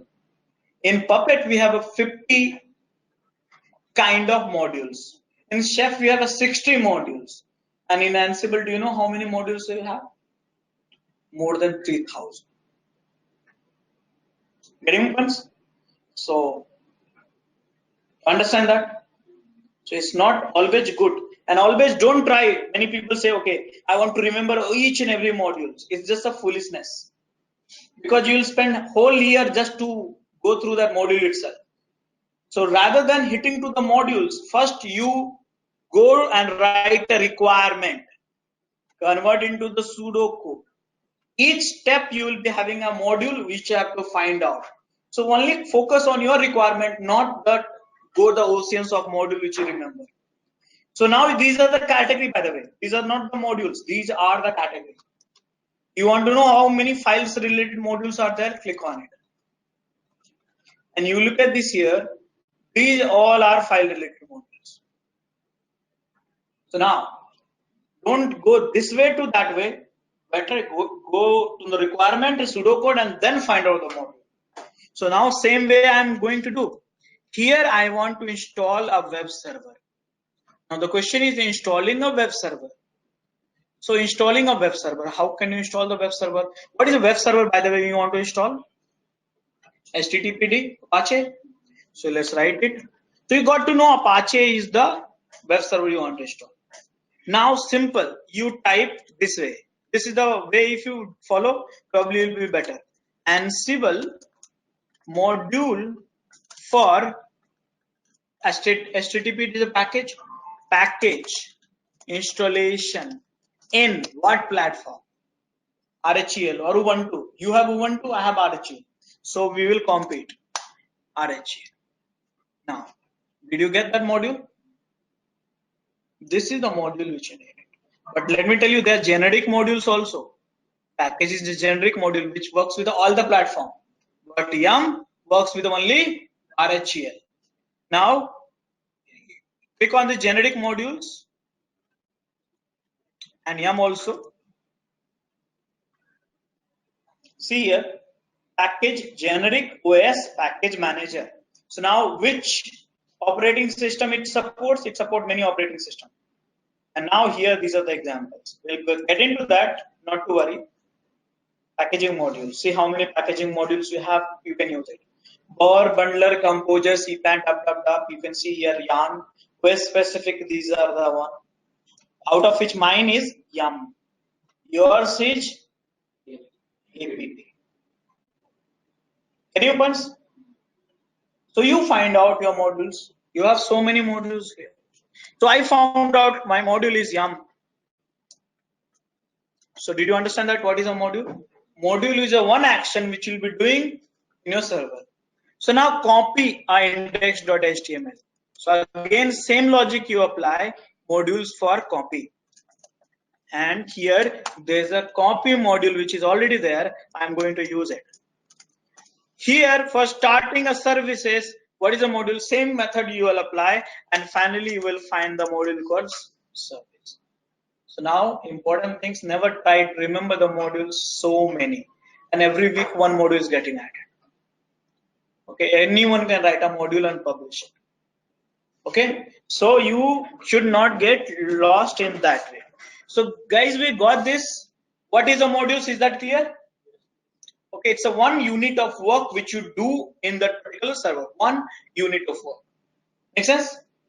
So now, this is the place where you can find all the modules which you can by categories, which you can do that. So now we understand the architecture of Ansible, out of which Ansible controls server, 64-bit Ansible tool inventory configuration. And Ansible, whenever you install all these modules, you can use it without any problem. Make sense? Now next one is Ansible remote server, which I already talked about it, but again I'm repeating. This can be any. When I say any means it can be Windows, 32-bit, 64-bit, Linux, Mac, any. Okay, but here it should be SSH enable in case of Linux and WinRM for Windows. Now one more thing, both the machine Python has to be there. But nowadays Linux comes with the default Python 2.6 and sometimes 2.4, so no problem. But in Windows you have to install the Python. Make sense? That's all. So this is the architecture. Now let's start with this one. Using Ansible ad hoc commands, managing one server. So what we are going to do? Ad hoc commands. So far so clear? Any questions, any doubts? End of the day you have to become programmer, not tomorrow. So here, first thing, in order to write ad hoc commands, first command, I am going to not run any other server but same server. So what I want to do, I want to create a file. Okay, I want to create a file. I want to create a directory. These are the things I'm teaching you. I want to delete a file. I want to install package. Install a package. Just ignore some of the time typo. I want to start a service. Start a service. And now what you want to do? Using here.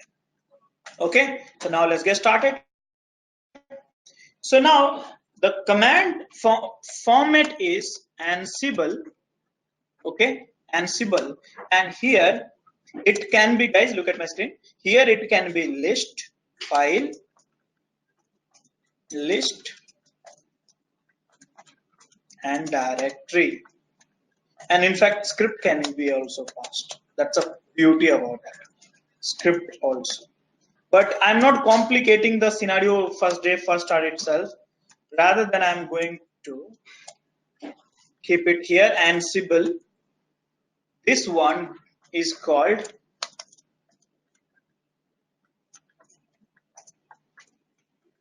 inventory. Okay, and then -m, and this module, and module has attributes -a, and this is attributes. Now attributes, I'll just write it down. Attributes. It's not confusion here. Let's put it. Okay. So now let's do that.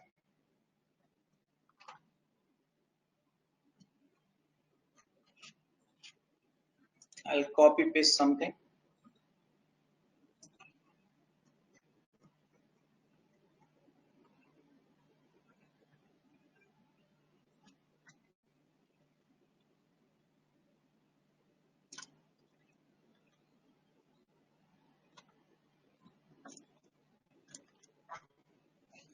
I said Ansible inventory module attributes. This is the format in which you can ad hoc commands do that.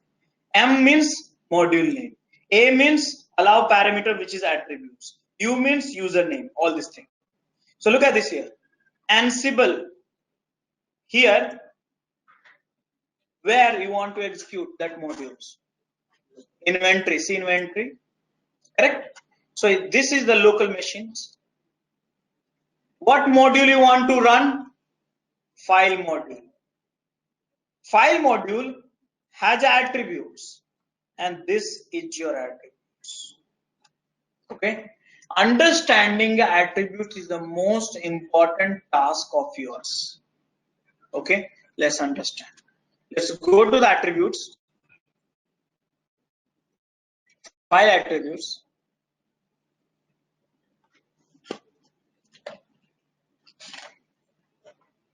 Look at these guys here. Parameters, attributes are same thing. Here, see, these are the parameters which can be passed to any modules which is belongs to file. Okay. Now here, if you see, this is in Boolean. Okay. Boolean means true and false.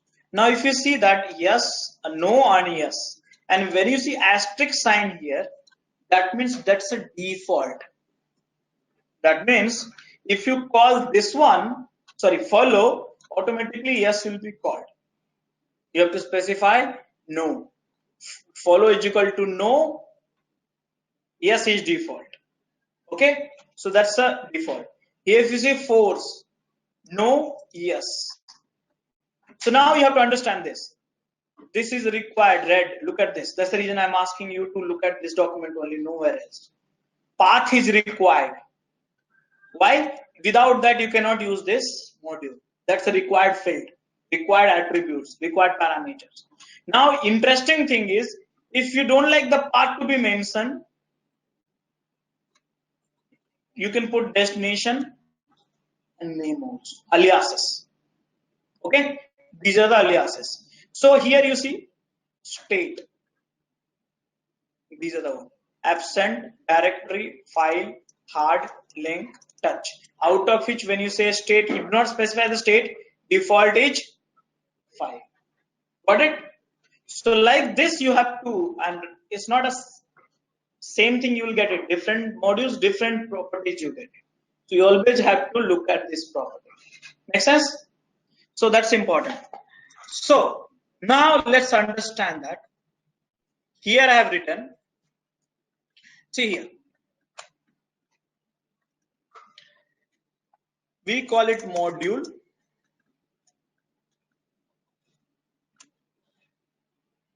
Has attributes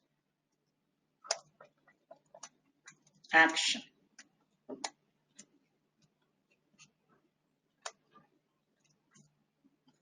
Divided into the modules. So try to understand here. File. Okay. File, what you can do? Action means create a file, delete a file, right? That's all you can do that. So here, this is called here an action ensure. Okay. So if you go here, file, every places you will find ensure.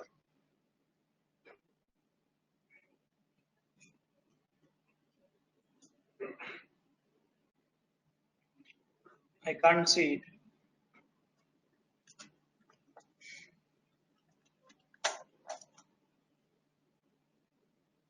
Sorry, state. Every modules you will find a state. Ensure isn't perfect. Okay. So module, file module, what action you want to do? State. Look at this here. Absent is a state.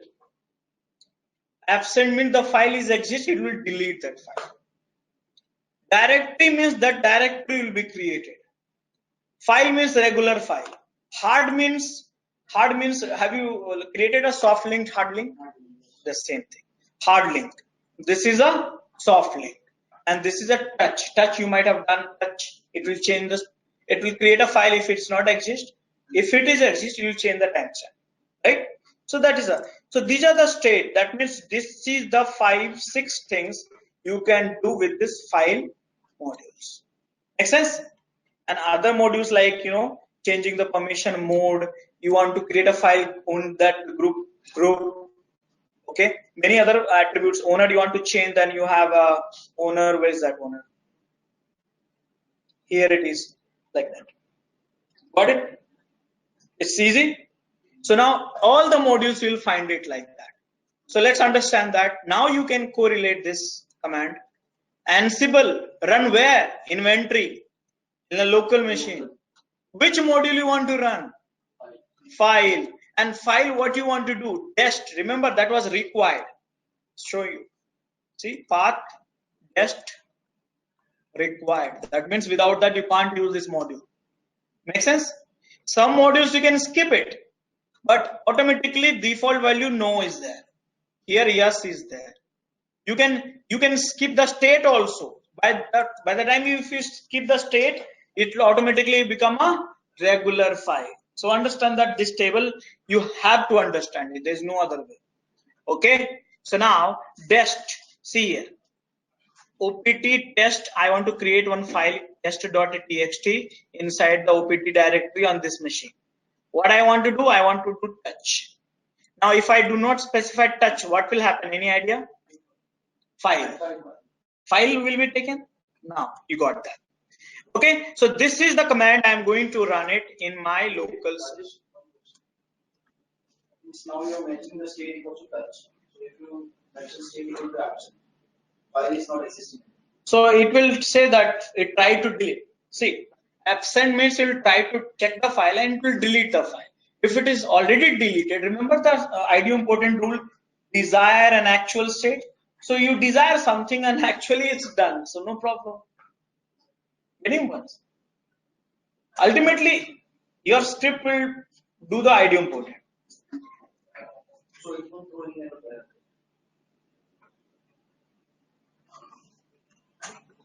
Guys, done? So now I'm going to run this command.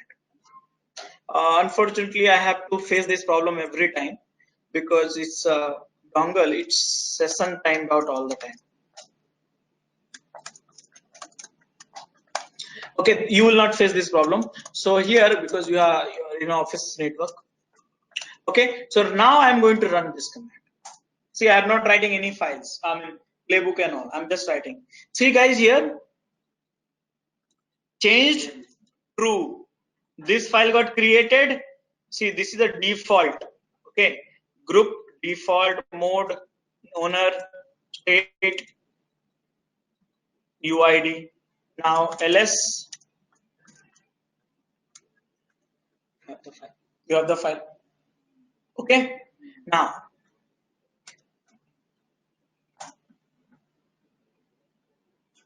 change true. So last time also it got changed true. This time also changed true. How come?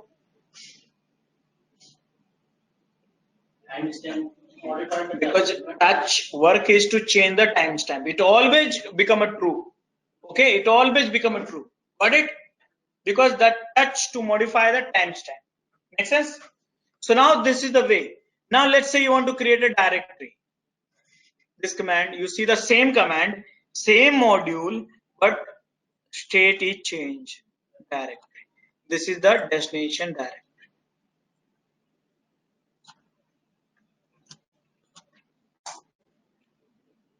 See, changed, true. Directory is created.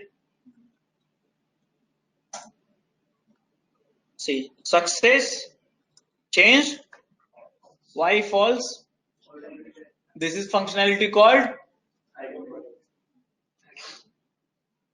So something which is there, I don't have to do that. So Ansible remembers that. Got it?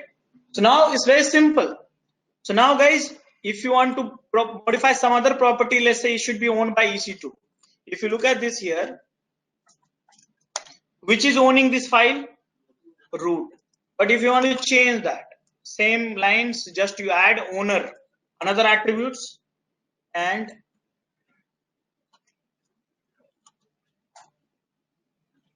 change true.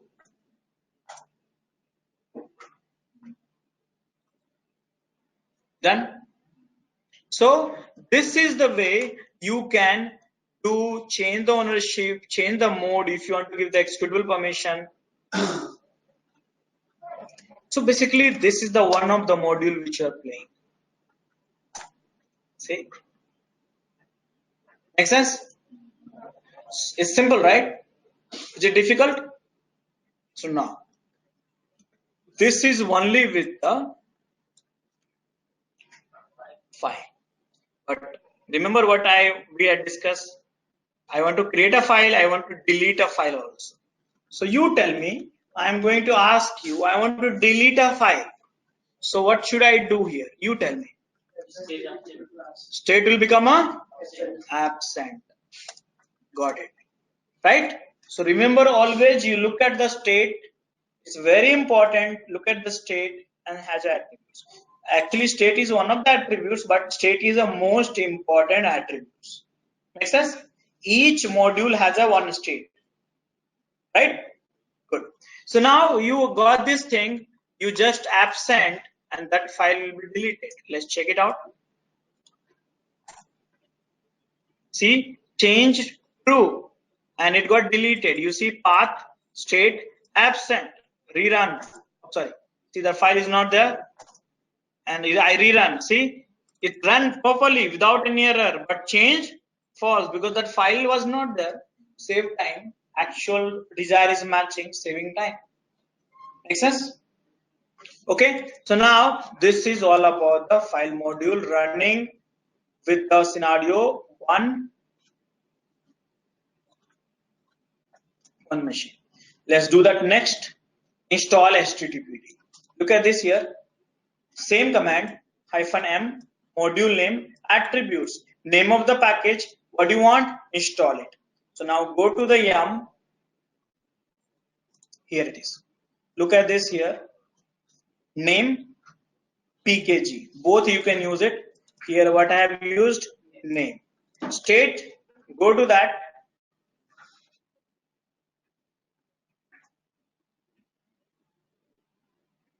State. None of this. See here. None of these are required here.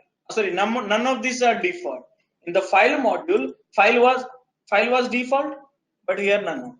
So that's the reason I'm always saying, look at this table, by heart this table. Okay, none of this. That means you have to specify. Do you have required anything here? Actually, required I can't see it. Okay, so let's go ahead, present. Remember, I'm not having HTTPD. Clear the screen. Which HTTPD? Okay. By the way, let me tell you, in RHEL, we have a web server. The package name is HTTPD. In Ubuntu, what is the package name? Yes. So you always remember this one. Okay.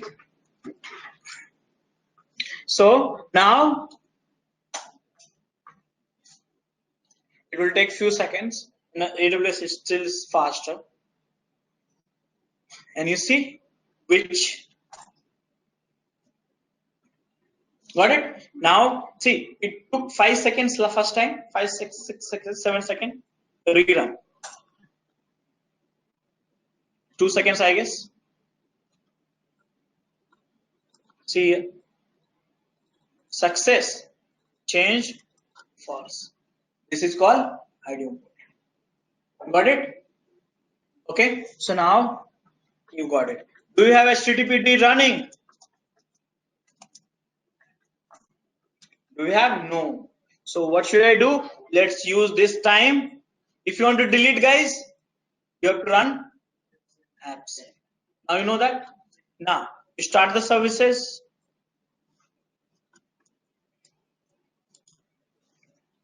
This time, module name service, attributes name HTTPD, state started.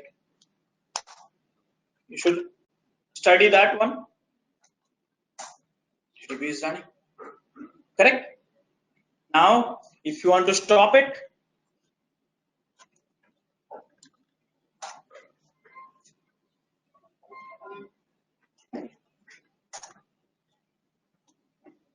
correct?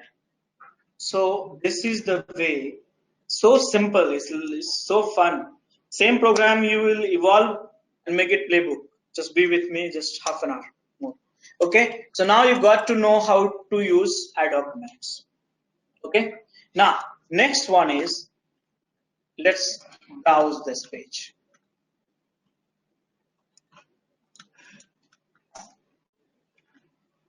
You want to change what? Index. Do you know in RHL family where this the web root directory? So you tell me what should I do this time. So this is the command.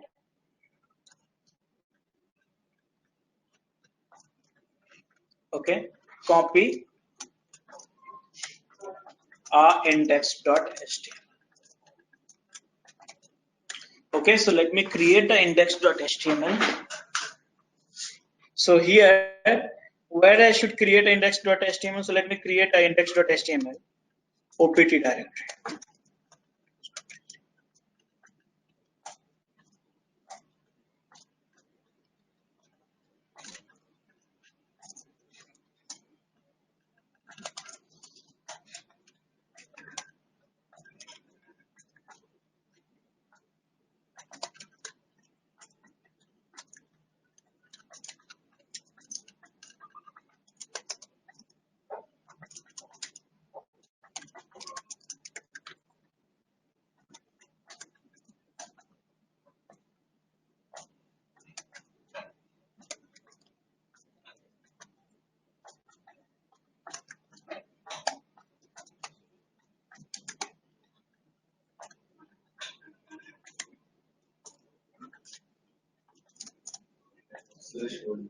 It is already closed.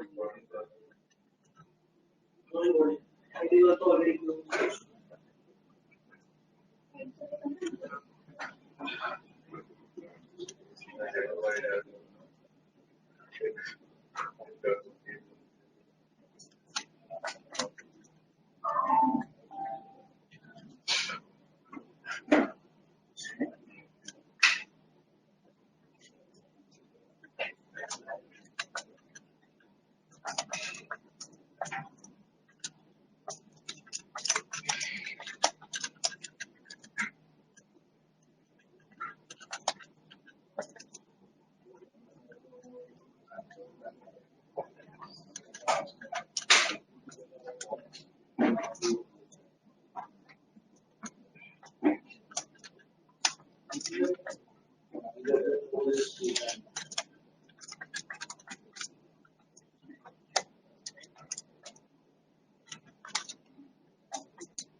Okay, guys, I got my HTML. Now what to do? You tell me logic, I will create this. So here Ansible, this -m, what here it should be? Copy. After that -a here. So go to here. Now you see the table. See the table. Which one I should see? Test is required.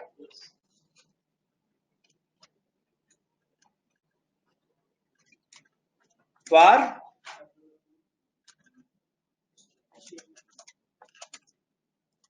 now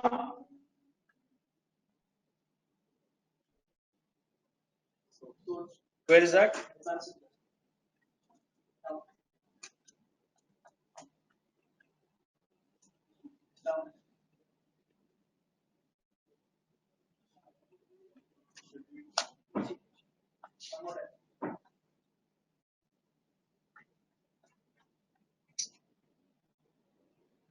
DCGMRRS.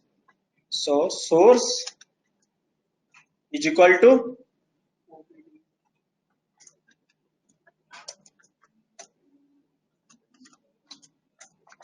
correct, right? Destination where www stm. Clear the screen. Change true. Rerun success. Change false. And done. So guys, now what I did, phase 1 got completed.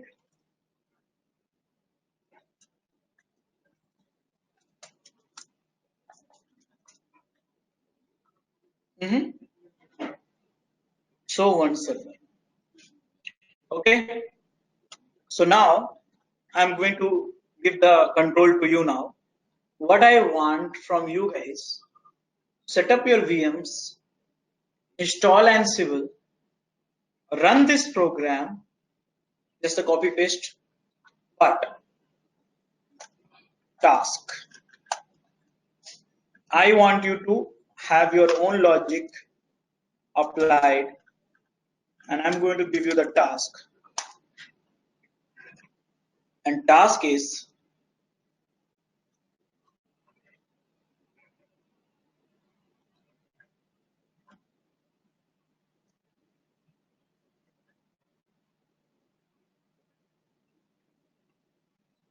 Is this your? yeah. Guys, and when I give you the task, please do it yourself. Do not copy or cheat from anywhere else. Try to make it yourself. Because only just one time practice, after that you are done.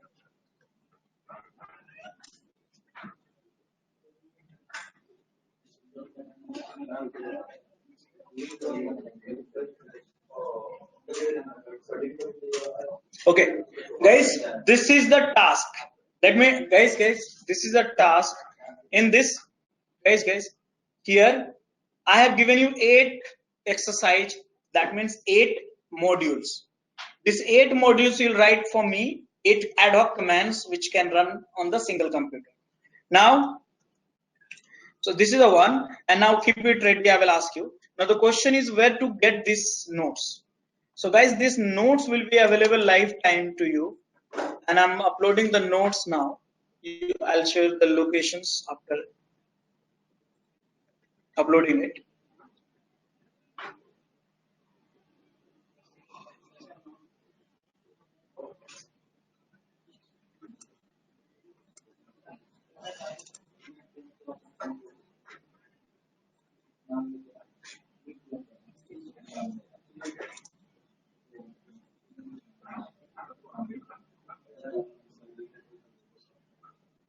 Okay guys, please look at my screen here.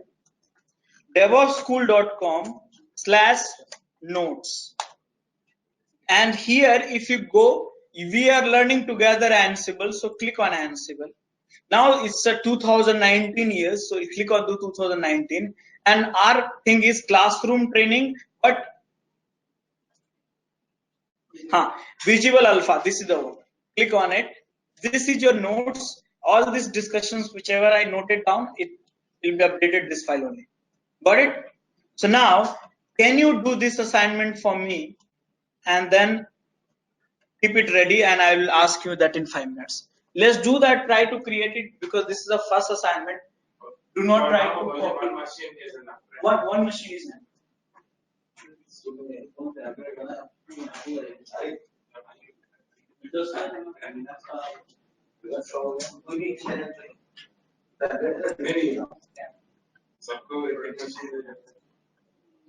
This conference will now be recorded.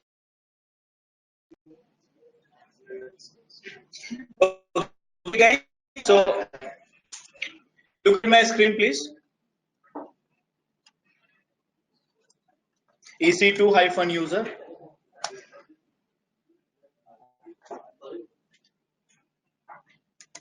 sudo-s.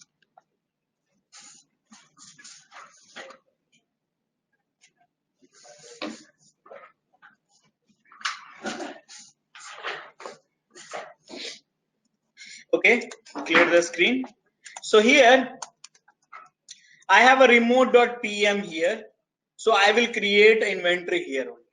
So create inventory here. Inventory. The file name can be anything, by the way. I'm telling you, just I'm using inventory because I've got a habit of it. So here in this, I said inventory is a list of IP address. So let's make it IP address. So IP address 1, IP address 2, IP address 3. So let me do one thing. Let me quickly go ahead and create one more machines. Okay. This time quickly I'm going to create one more machine. That's the reason I use AWS for the demo, because we don't lose time actually. Others you boot up here, there, and all kind of things too much. So this is a server 2. Yeah, please. You want me to wait? Okay. Okay. Okay. This is a server 2. So here,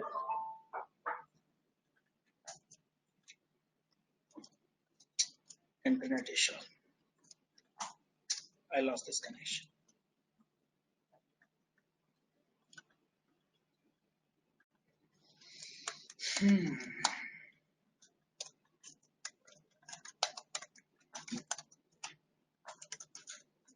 Okay, so now vi inventory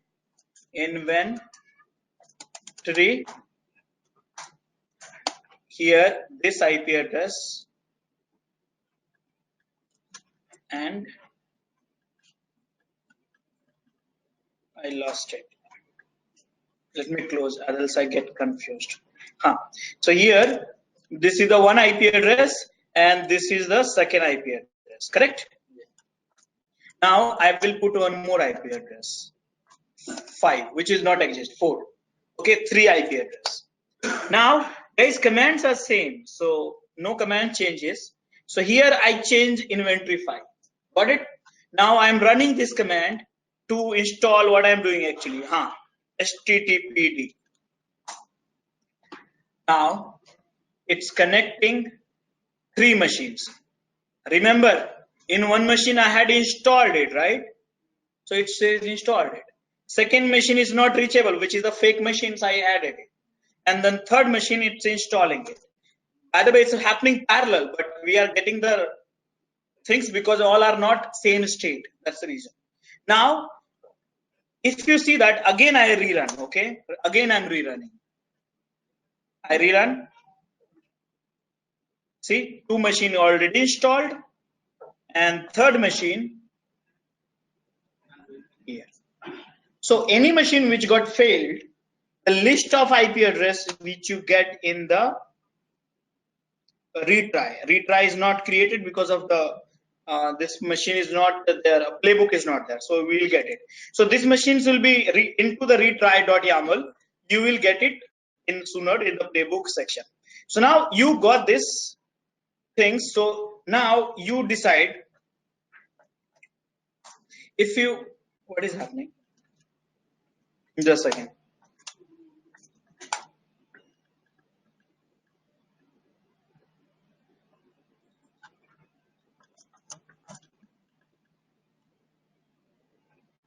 Swapping, I have to delete, others will keep irritating me.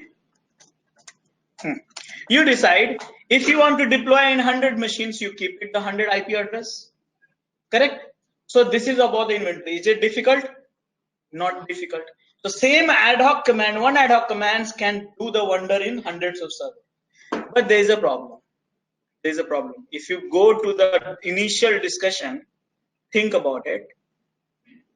Here you have 150 MySQL server and 50 MS SQL. Correct? So you want to do in this one 50 and you want to do this one in 50. So how to create a group of machines? Correct? Group of machines. Now recall back again, same thing. I said to you, how many kind of group you have? 3. Here all means all. Simple. All means all. Nothing, no. Anything which is not ungroup means which is not part of any group. So now the question is, what is a ungroup and what is a custom group? So creating a group in Ansible is damn simple. So what I'm doing right now, I'm creating one group. This is a web group I'm creating, and in this 2 machines I'm keeping it, and here I created DV group. DV group anyways I don't want to execute it. Make sense? So now here, this is the way you can create a group. These 2 machines belong to the web group. This 1 machine belongs to the DB group. You can have as many lists you want it. Simple formula, nothing complicated. So now, guys, last time I did all, if you remember. But this time, should I give it? Web is a custom group. So this is a group name. All was the group name, which was a fixed group name. Now web is my custom group name, and where is this defined? In this place, and rest of the things you know that. Enter. Now this commands will execute in 2 machines. You see that success and success. Make sense? So this is a way you can create a group and group and then you can work it. But again, you will take it all. You will take, it's a built-in group, not something I can do here. All means in inventory file, anything which is a part of the any group anywhere. So you execute it. And third machine which is not reachable. But this time I'm going to do ungroup. Ungroup. I believe it is the right terminology.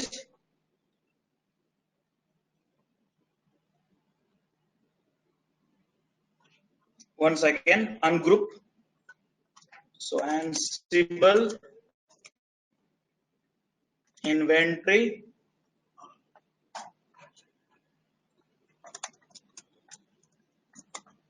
I'm just confused. It is ungroup or no group.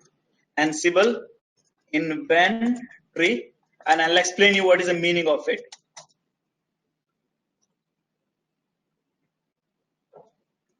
Is it ungroup or no group?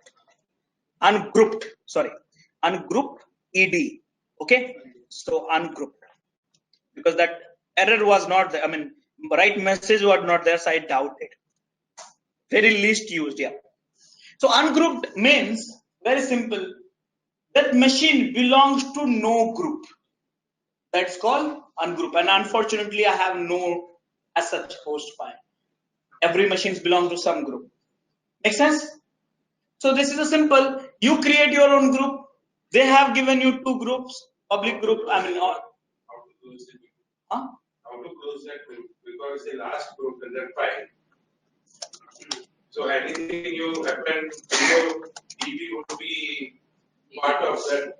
What is that? Ungroup. So basically, in case I append that file, it will come under. Oh, you're saying ending? There's no ending as such actually.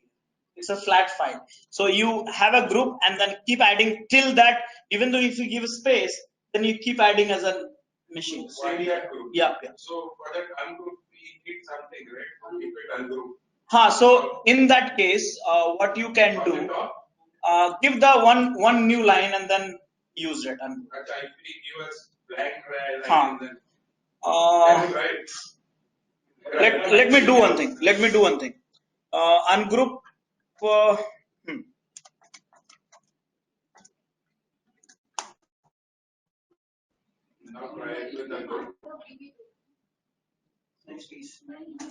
Just a second. We can put it in the top. Just a second. No. I will try this one. My machine is slow actually. It's not coming as I expected.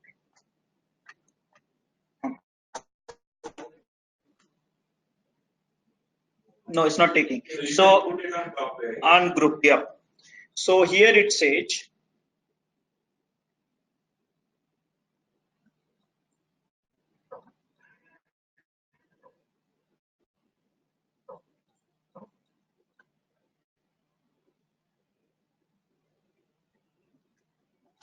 squeeze. We have not used.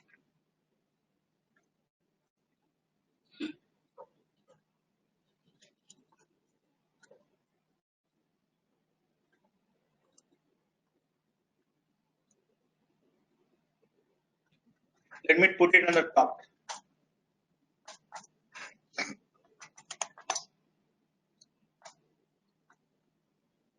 It's taking as a DV, I guess. It should work. It's working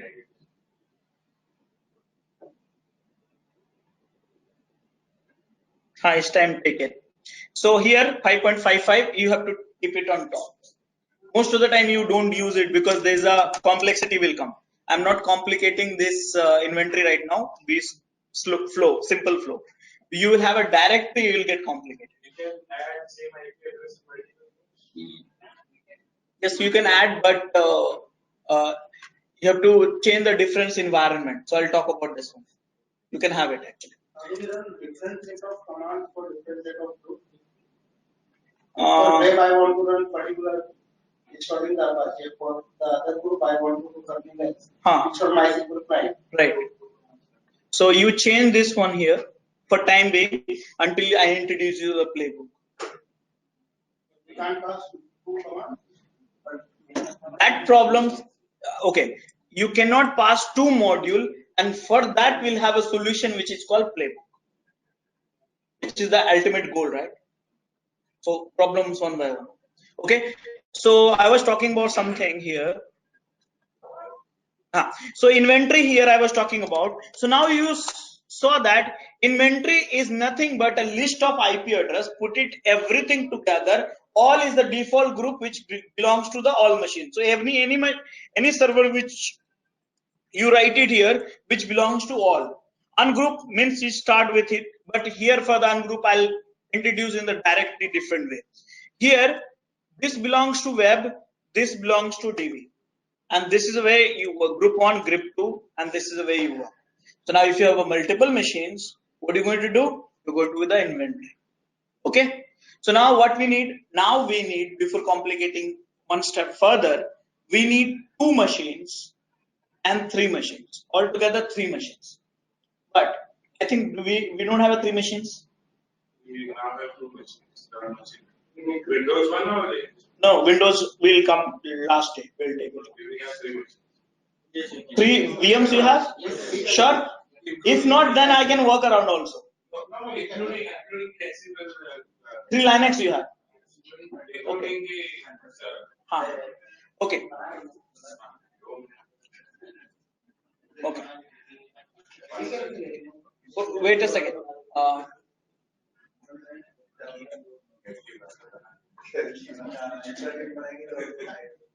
I'm thinking, should I add one more thing? Okay. So everyone has 3 machine? 1 local, 2 remote. Correct? 1 Ansible server and 2 remote. Okay. So now this is the assignment I'm going to give it to you. Okay. Inventory anyway, just creating a file and passing the parameters and then adding the IP address. Remaining things you know that it's working for you. Yes. Can you find it out? Okay, just listen. Can you find out? You have 3 machines. Anyways, I'll give you that answer. That's my next topic. But I want you to spend some time to figure it out. Can you find out in inventory you are going to add 3 IP addresses? 1, 2, 3. The one. The third one, which is ACS, okay, and see what error you get it, and if you can resolve it yourself, that's one. If not, no problem. So in Machine one in the inventory. Sir. Machine in the inventory. 127. I don't know. You know. 127. Sorry to- Okay, go ahead.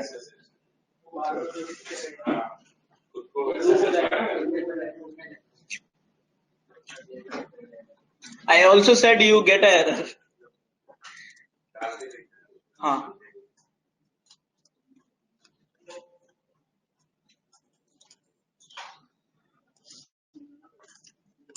Okay, I'm uploading the notes. Done. This conference will now be recorded.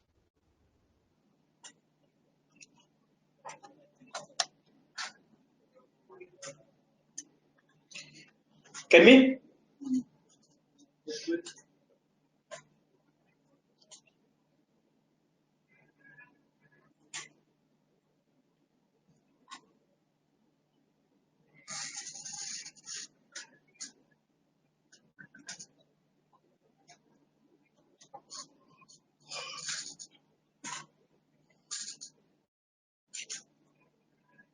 Can we? Done? Not done? Done? Okay, now next problem, guys. What is the next problem?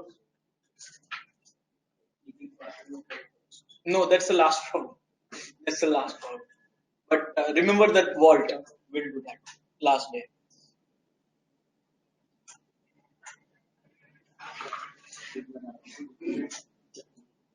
Too much. Once you give them a break. Okay, you want? No, break. Okay. Once you give them a break. It's already great. Break You is want me to talk? just 2 months.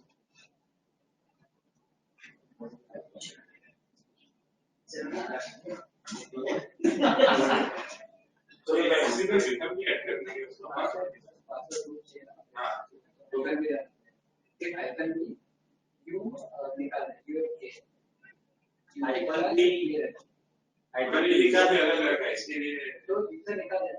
User हटा दिया icon भी निकाल भी चला है चल गया सुनो पासवर्ड बोले लिखित चल में ताकि वहां से पासवर्ड चेंज कर दो ये पासवर्ड इक्वल्स टू आता है ना ये पासवर्ड इक्वल्स टू आता है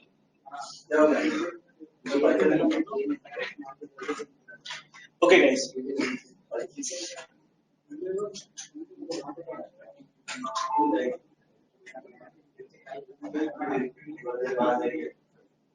Okay, back. Done? Done. Okay, now let's discuss about the next problem. What is the next problem here? Think about it, next problem.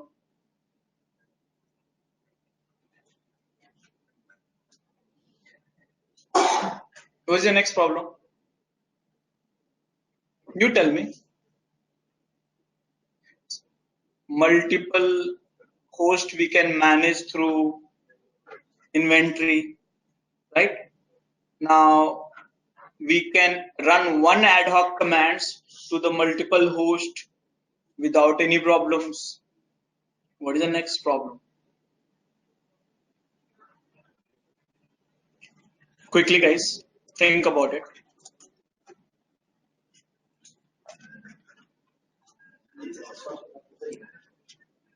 What is the next problem?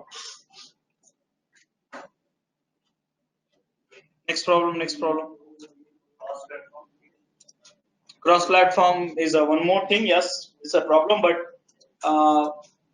to be in line with what I'm trying to talk about, right?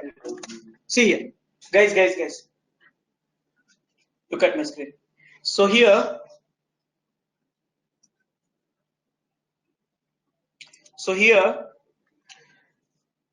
you can run one ad hoc command in the one host, local host. Same ad hoc command you can run in the multiple host, correct? Now you can also run one ad hoc commands in the multiple host as part of the one group, correct? How can you run the multiple modules, multiple commands in one go? I want to run 3 commands in one go.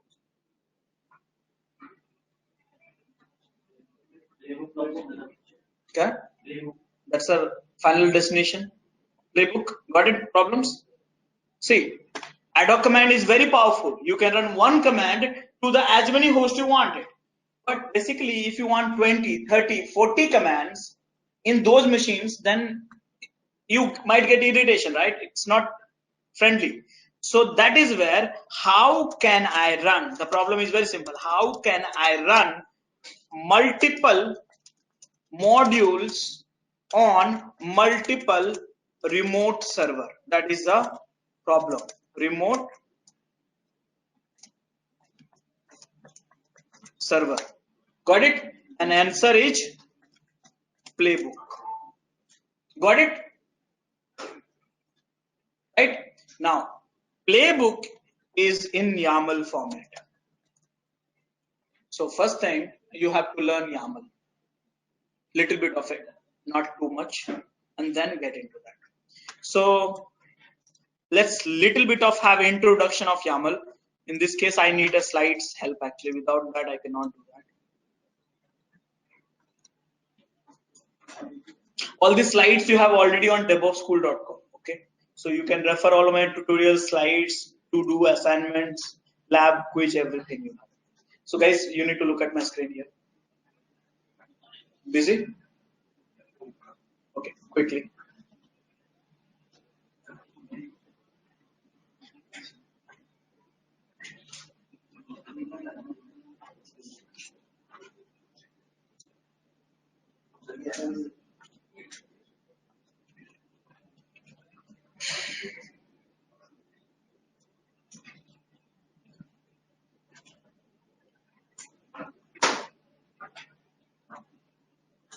This is an important session, by the way.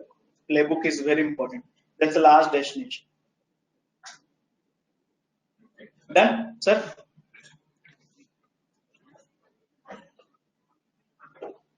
Okay. Okay. So now let's understand about the YAML in Ansible. So basically, I'll tell you the best way to learn YAML is to practice it. No Jagrans will help you until you practice it. But some of the basics things we are going to talk about. Which editor, by the way, you are using for the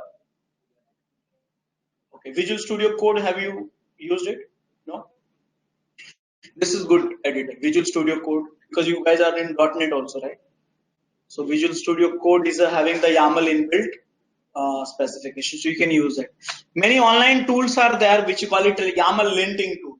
So these are the YAML linting tool. Though if you put in the YAML linting tool in Google, a lot of tools options will come. Okay, so that's there. So anyways, that will help you. Now in the Notepad++ also you can install the plugin and we'll try to do YAML linting and all. Okay. Now let's start understanding the specification of YAML. So any YAML which you see that it start optionally begin with hyphen. Okay, and end with, okay, it's optionally. I'm not saying it has to be. It's a good practice. Now hyphen dot. Make sense? Now let's move on. Here, look at this here. All members of a list are lines beginning at the same identifications label starting with a hyphen, a dash and a space. So here if you see that fruits is a list, correct? Fruit is a list. An element of fruits is apple, orange, strawberry, mango. Most important thing, identification by single hyphen and one space. That is very important. Make sense? Okay. Now this specification, whenever you see like that, you will see this is a list. Okay. Will you remember all the time? This is a list, out of which fruits is a one list. Apple is an element, orange is an element, strawberry and mango. Starting hyphen dot. Okay, this is called list.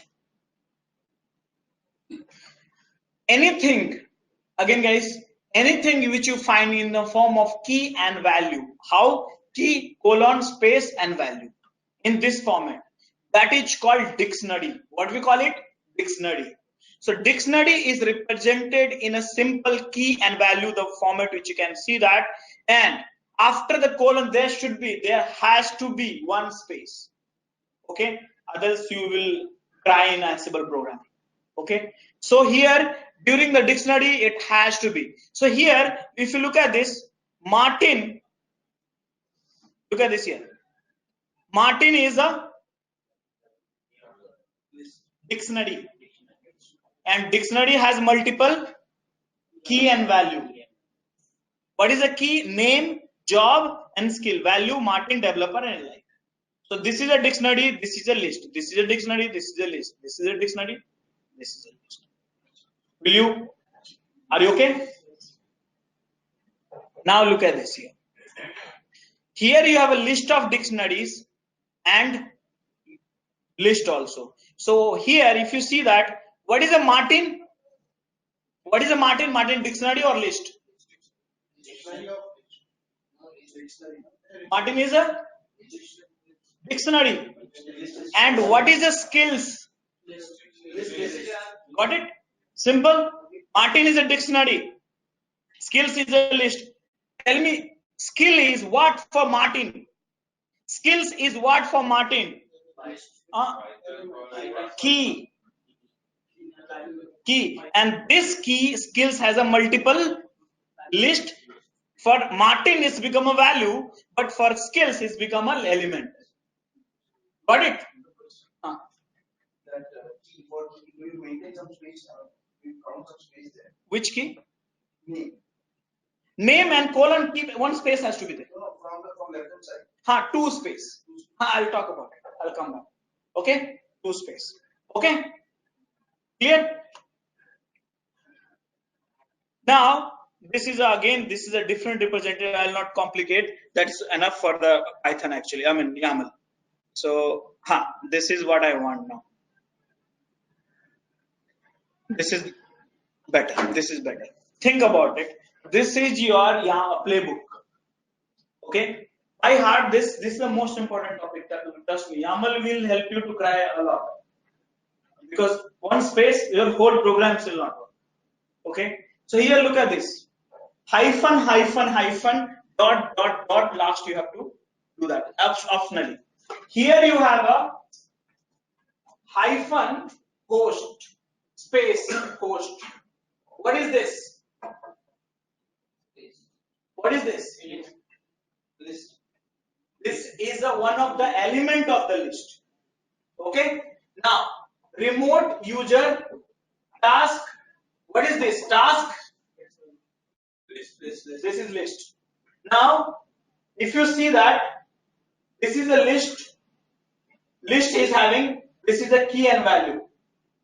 Now again, this 1, this 2. Okay. So basically, this is a playbook. I'm not talking about the playbook right now. Don't get confused. Here you have 2 space. Here you have 1 space. Here you have 1 space. Here you have, see, this is equal, no space. Here you have a 2 space. Okay. So after that, this is a 1 list, and this is a key and value. Make sense? So this is the format you have to follow. 1 space and 2 space. Little bit of practice you'll get into. Okay? Rajesh, can you go back to that slide? Let's try to memorize it. Okay. No, we will spend 2 days on this one only. So you will memorize. Just remember list, dictionary, 1 space, 2 space formula. That's all. Okay?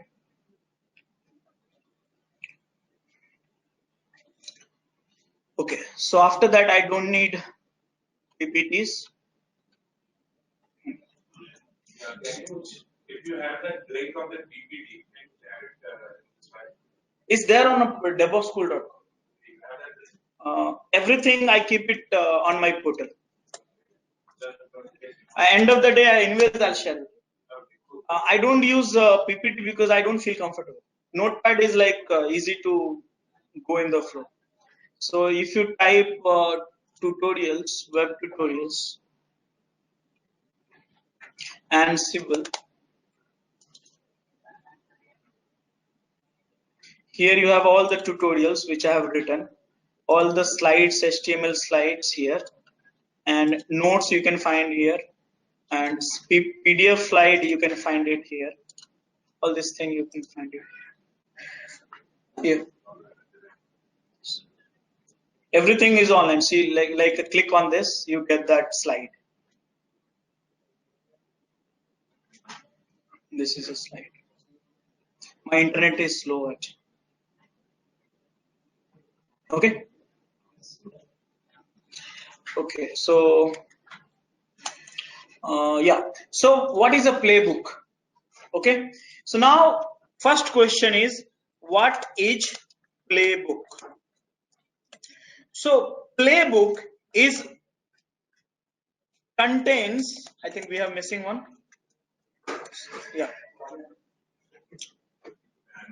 Are you coming? Come fast. Yeah.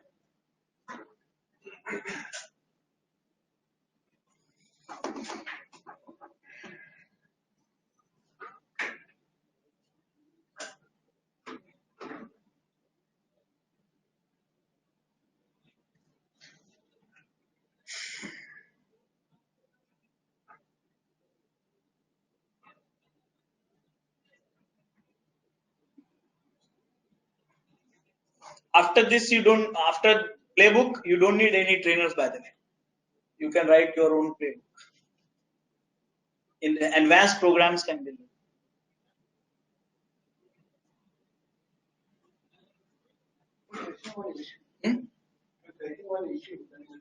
What is that?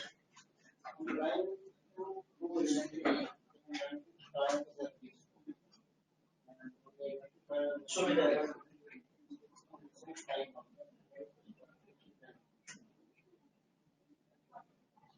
Go to the server manually and try to start manually. If you have a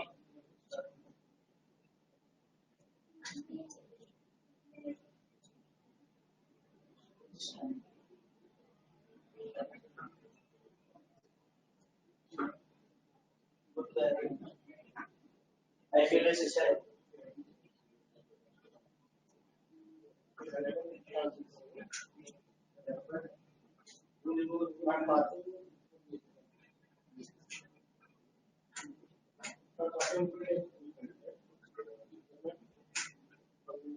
this is installation.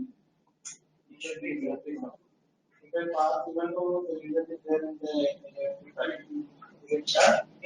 Just remove that.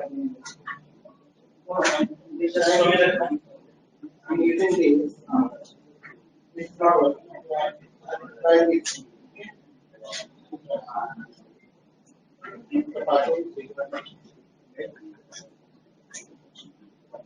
And one of the top on here is the second is the first one has one, yeah, second one not. What is that? But for the move is not so you have to only move what you are providing. If you provide username and password both, yes. I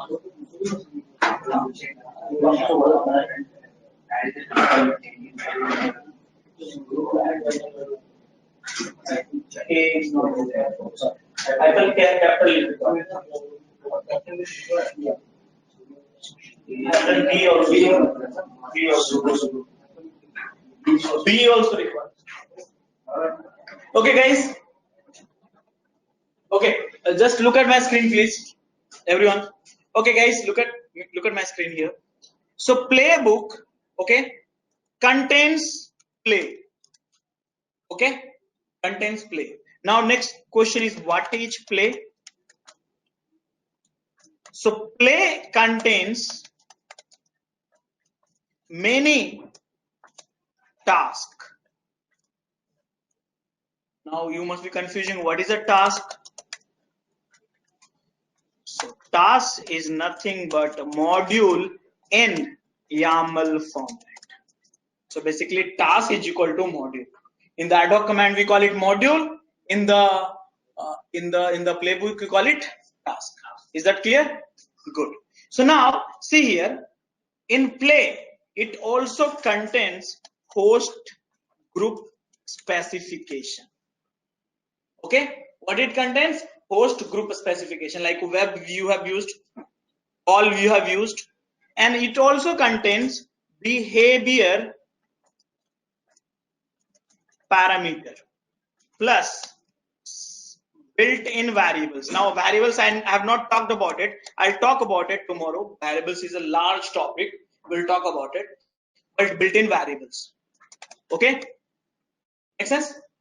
Now just you can ignore this one for time being because variable is a separate topic. But what is a playbook? Contains plays, play, multiple plays. Here, what is a play? Contain the host specification and task. What is a task? Task is nothing but a module. Okay. So guys, look at my screen here. Now these three commands I've been trying to separately run. I don't want to run it anymore. I am going to convert into the playbook. Now, so I'm going to convert into the playbook. So let me copy paste. That's the best way.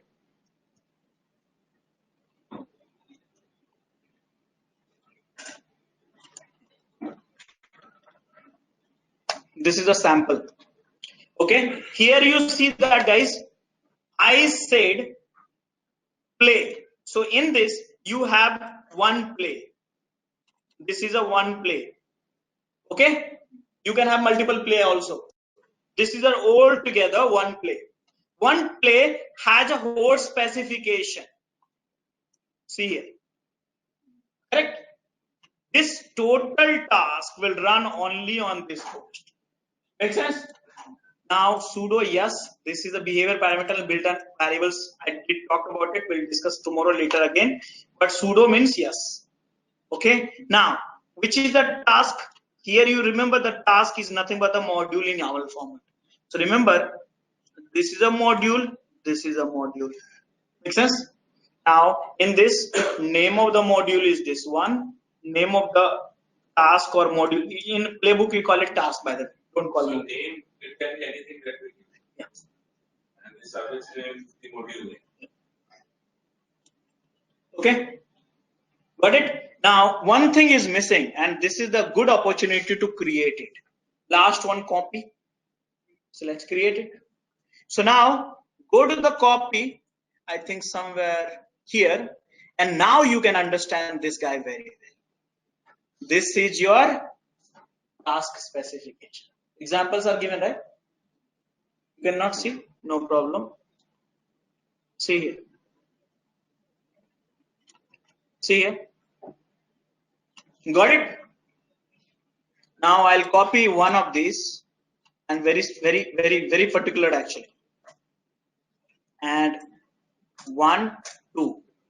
Here 1, 2. And here 1, 2. Here 1, 2.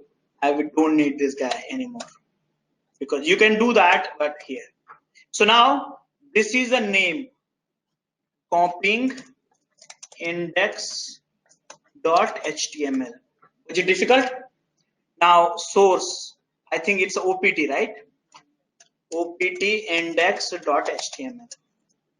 And the remote machine where www.html index.html. Is it difficult? Not difficult. So now this is a one play of one playbook.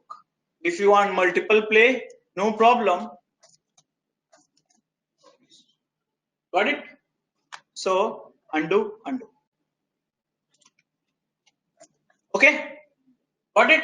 So this is the now web.yaml. Guys, look at my screen here, please. So here, ec2-user sudo-s and playbook. So vi web.yaml.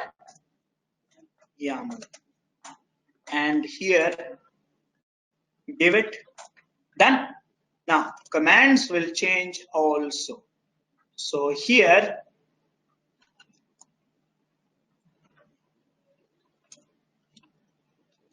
so far when you use the ad hoc commands, you always been using Ansible command. But now, when you are using the playbook, then command will be Ansible hyphen playbook.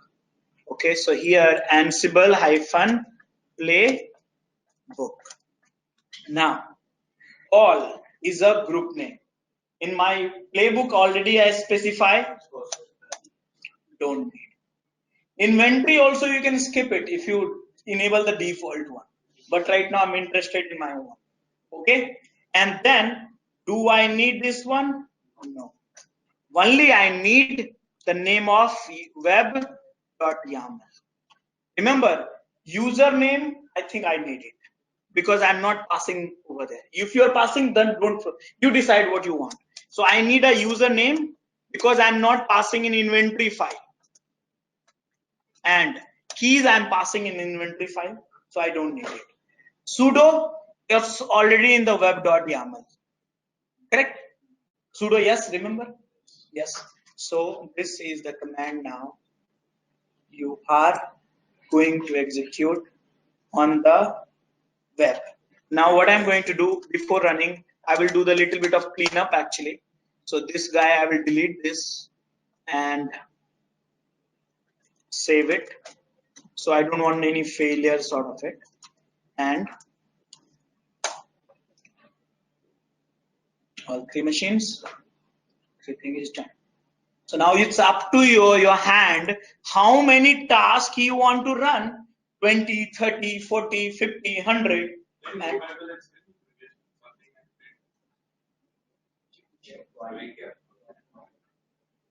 okay. Now here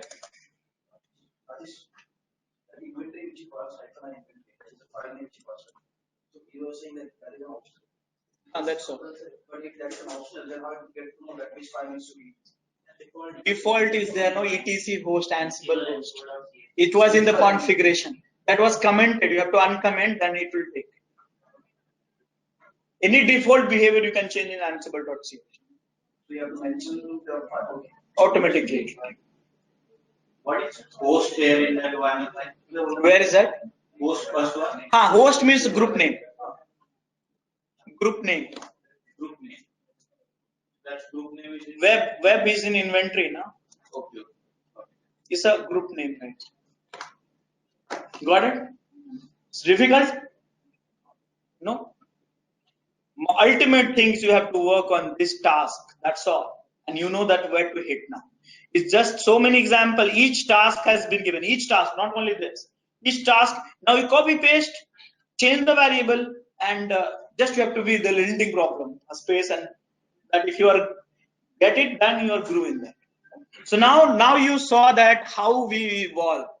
One Adhoc command in local machine, one Adhoc command in the remote machine, one Adhoc command, one Adhoc commands in the multiple remote machines, and then multiple Adhoc commands using the playbook in the multiple remote machines. And that is what you are going to do. Correct?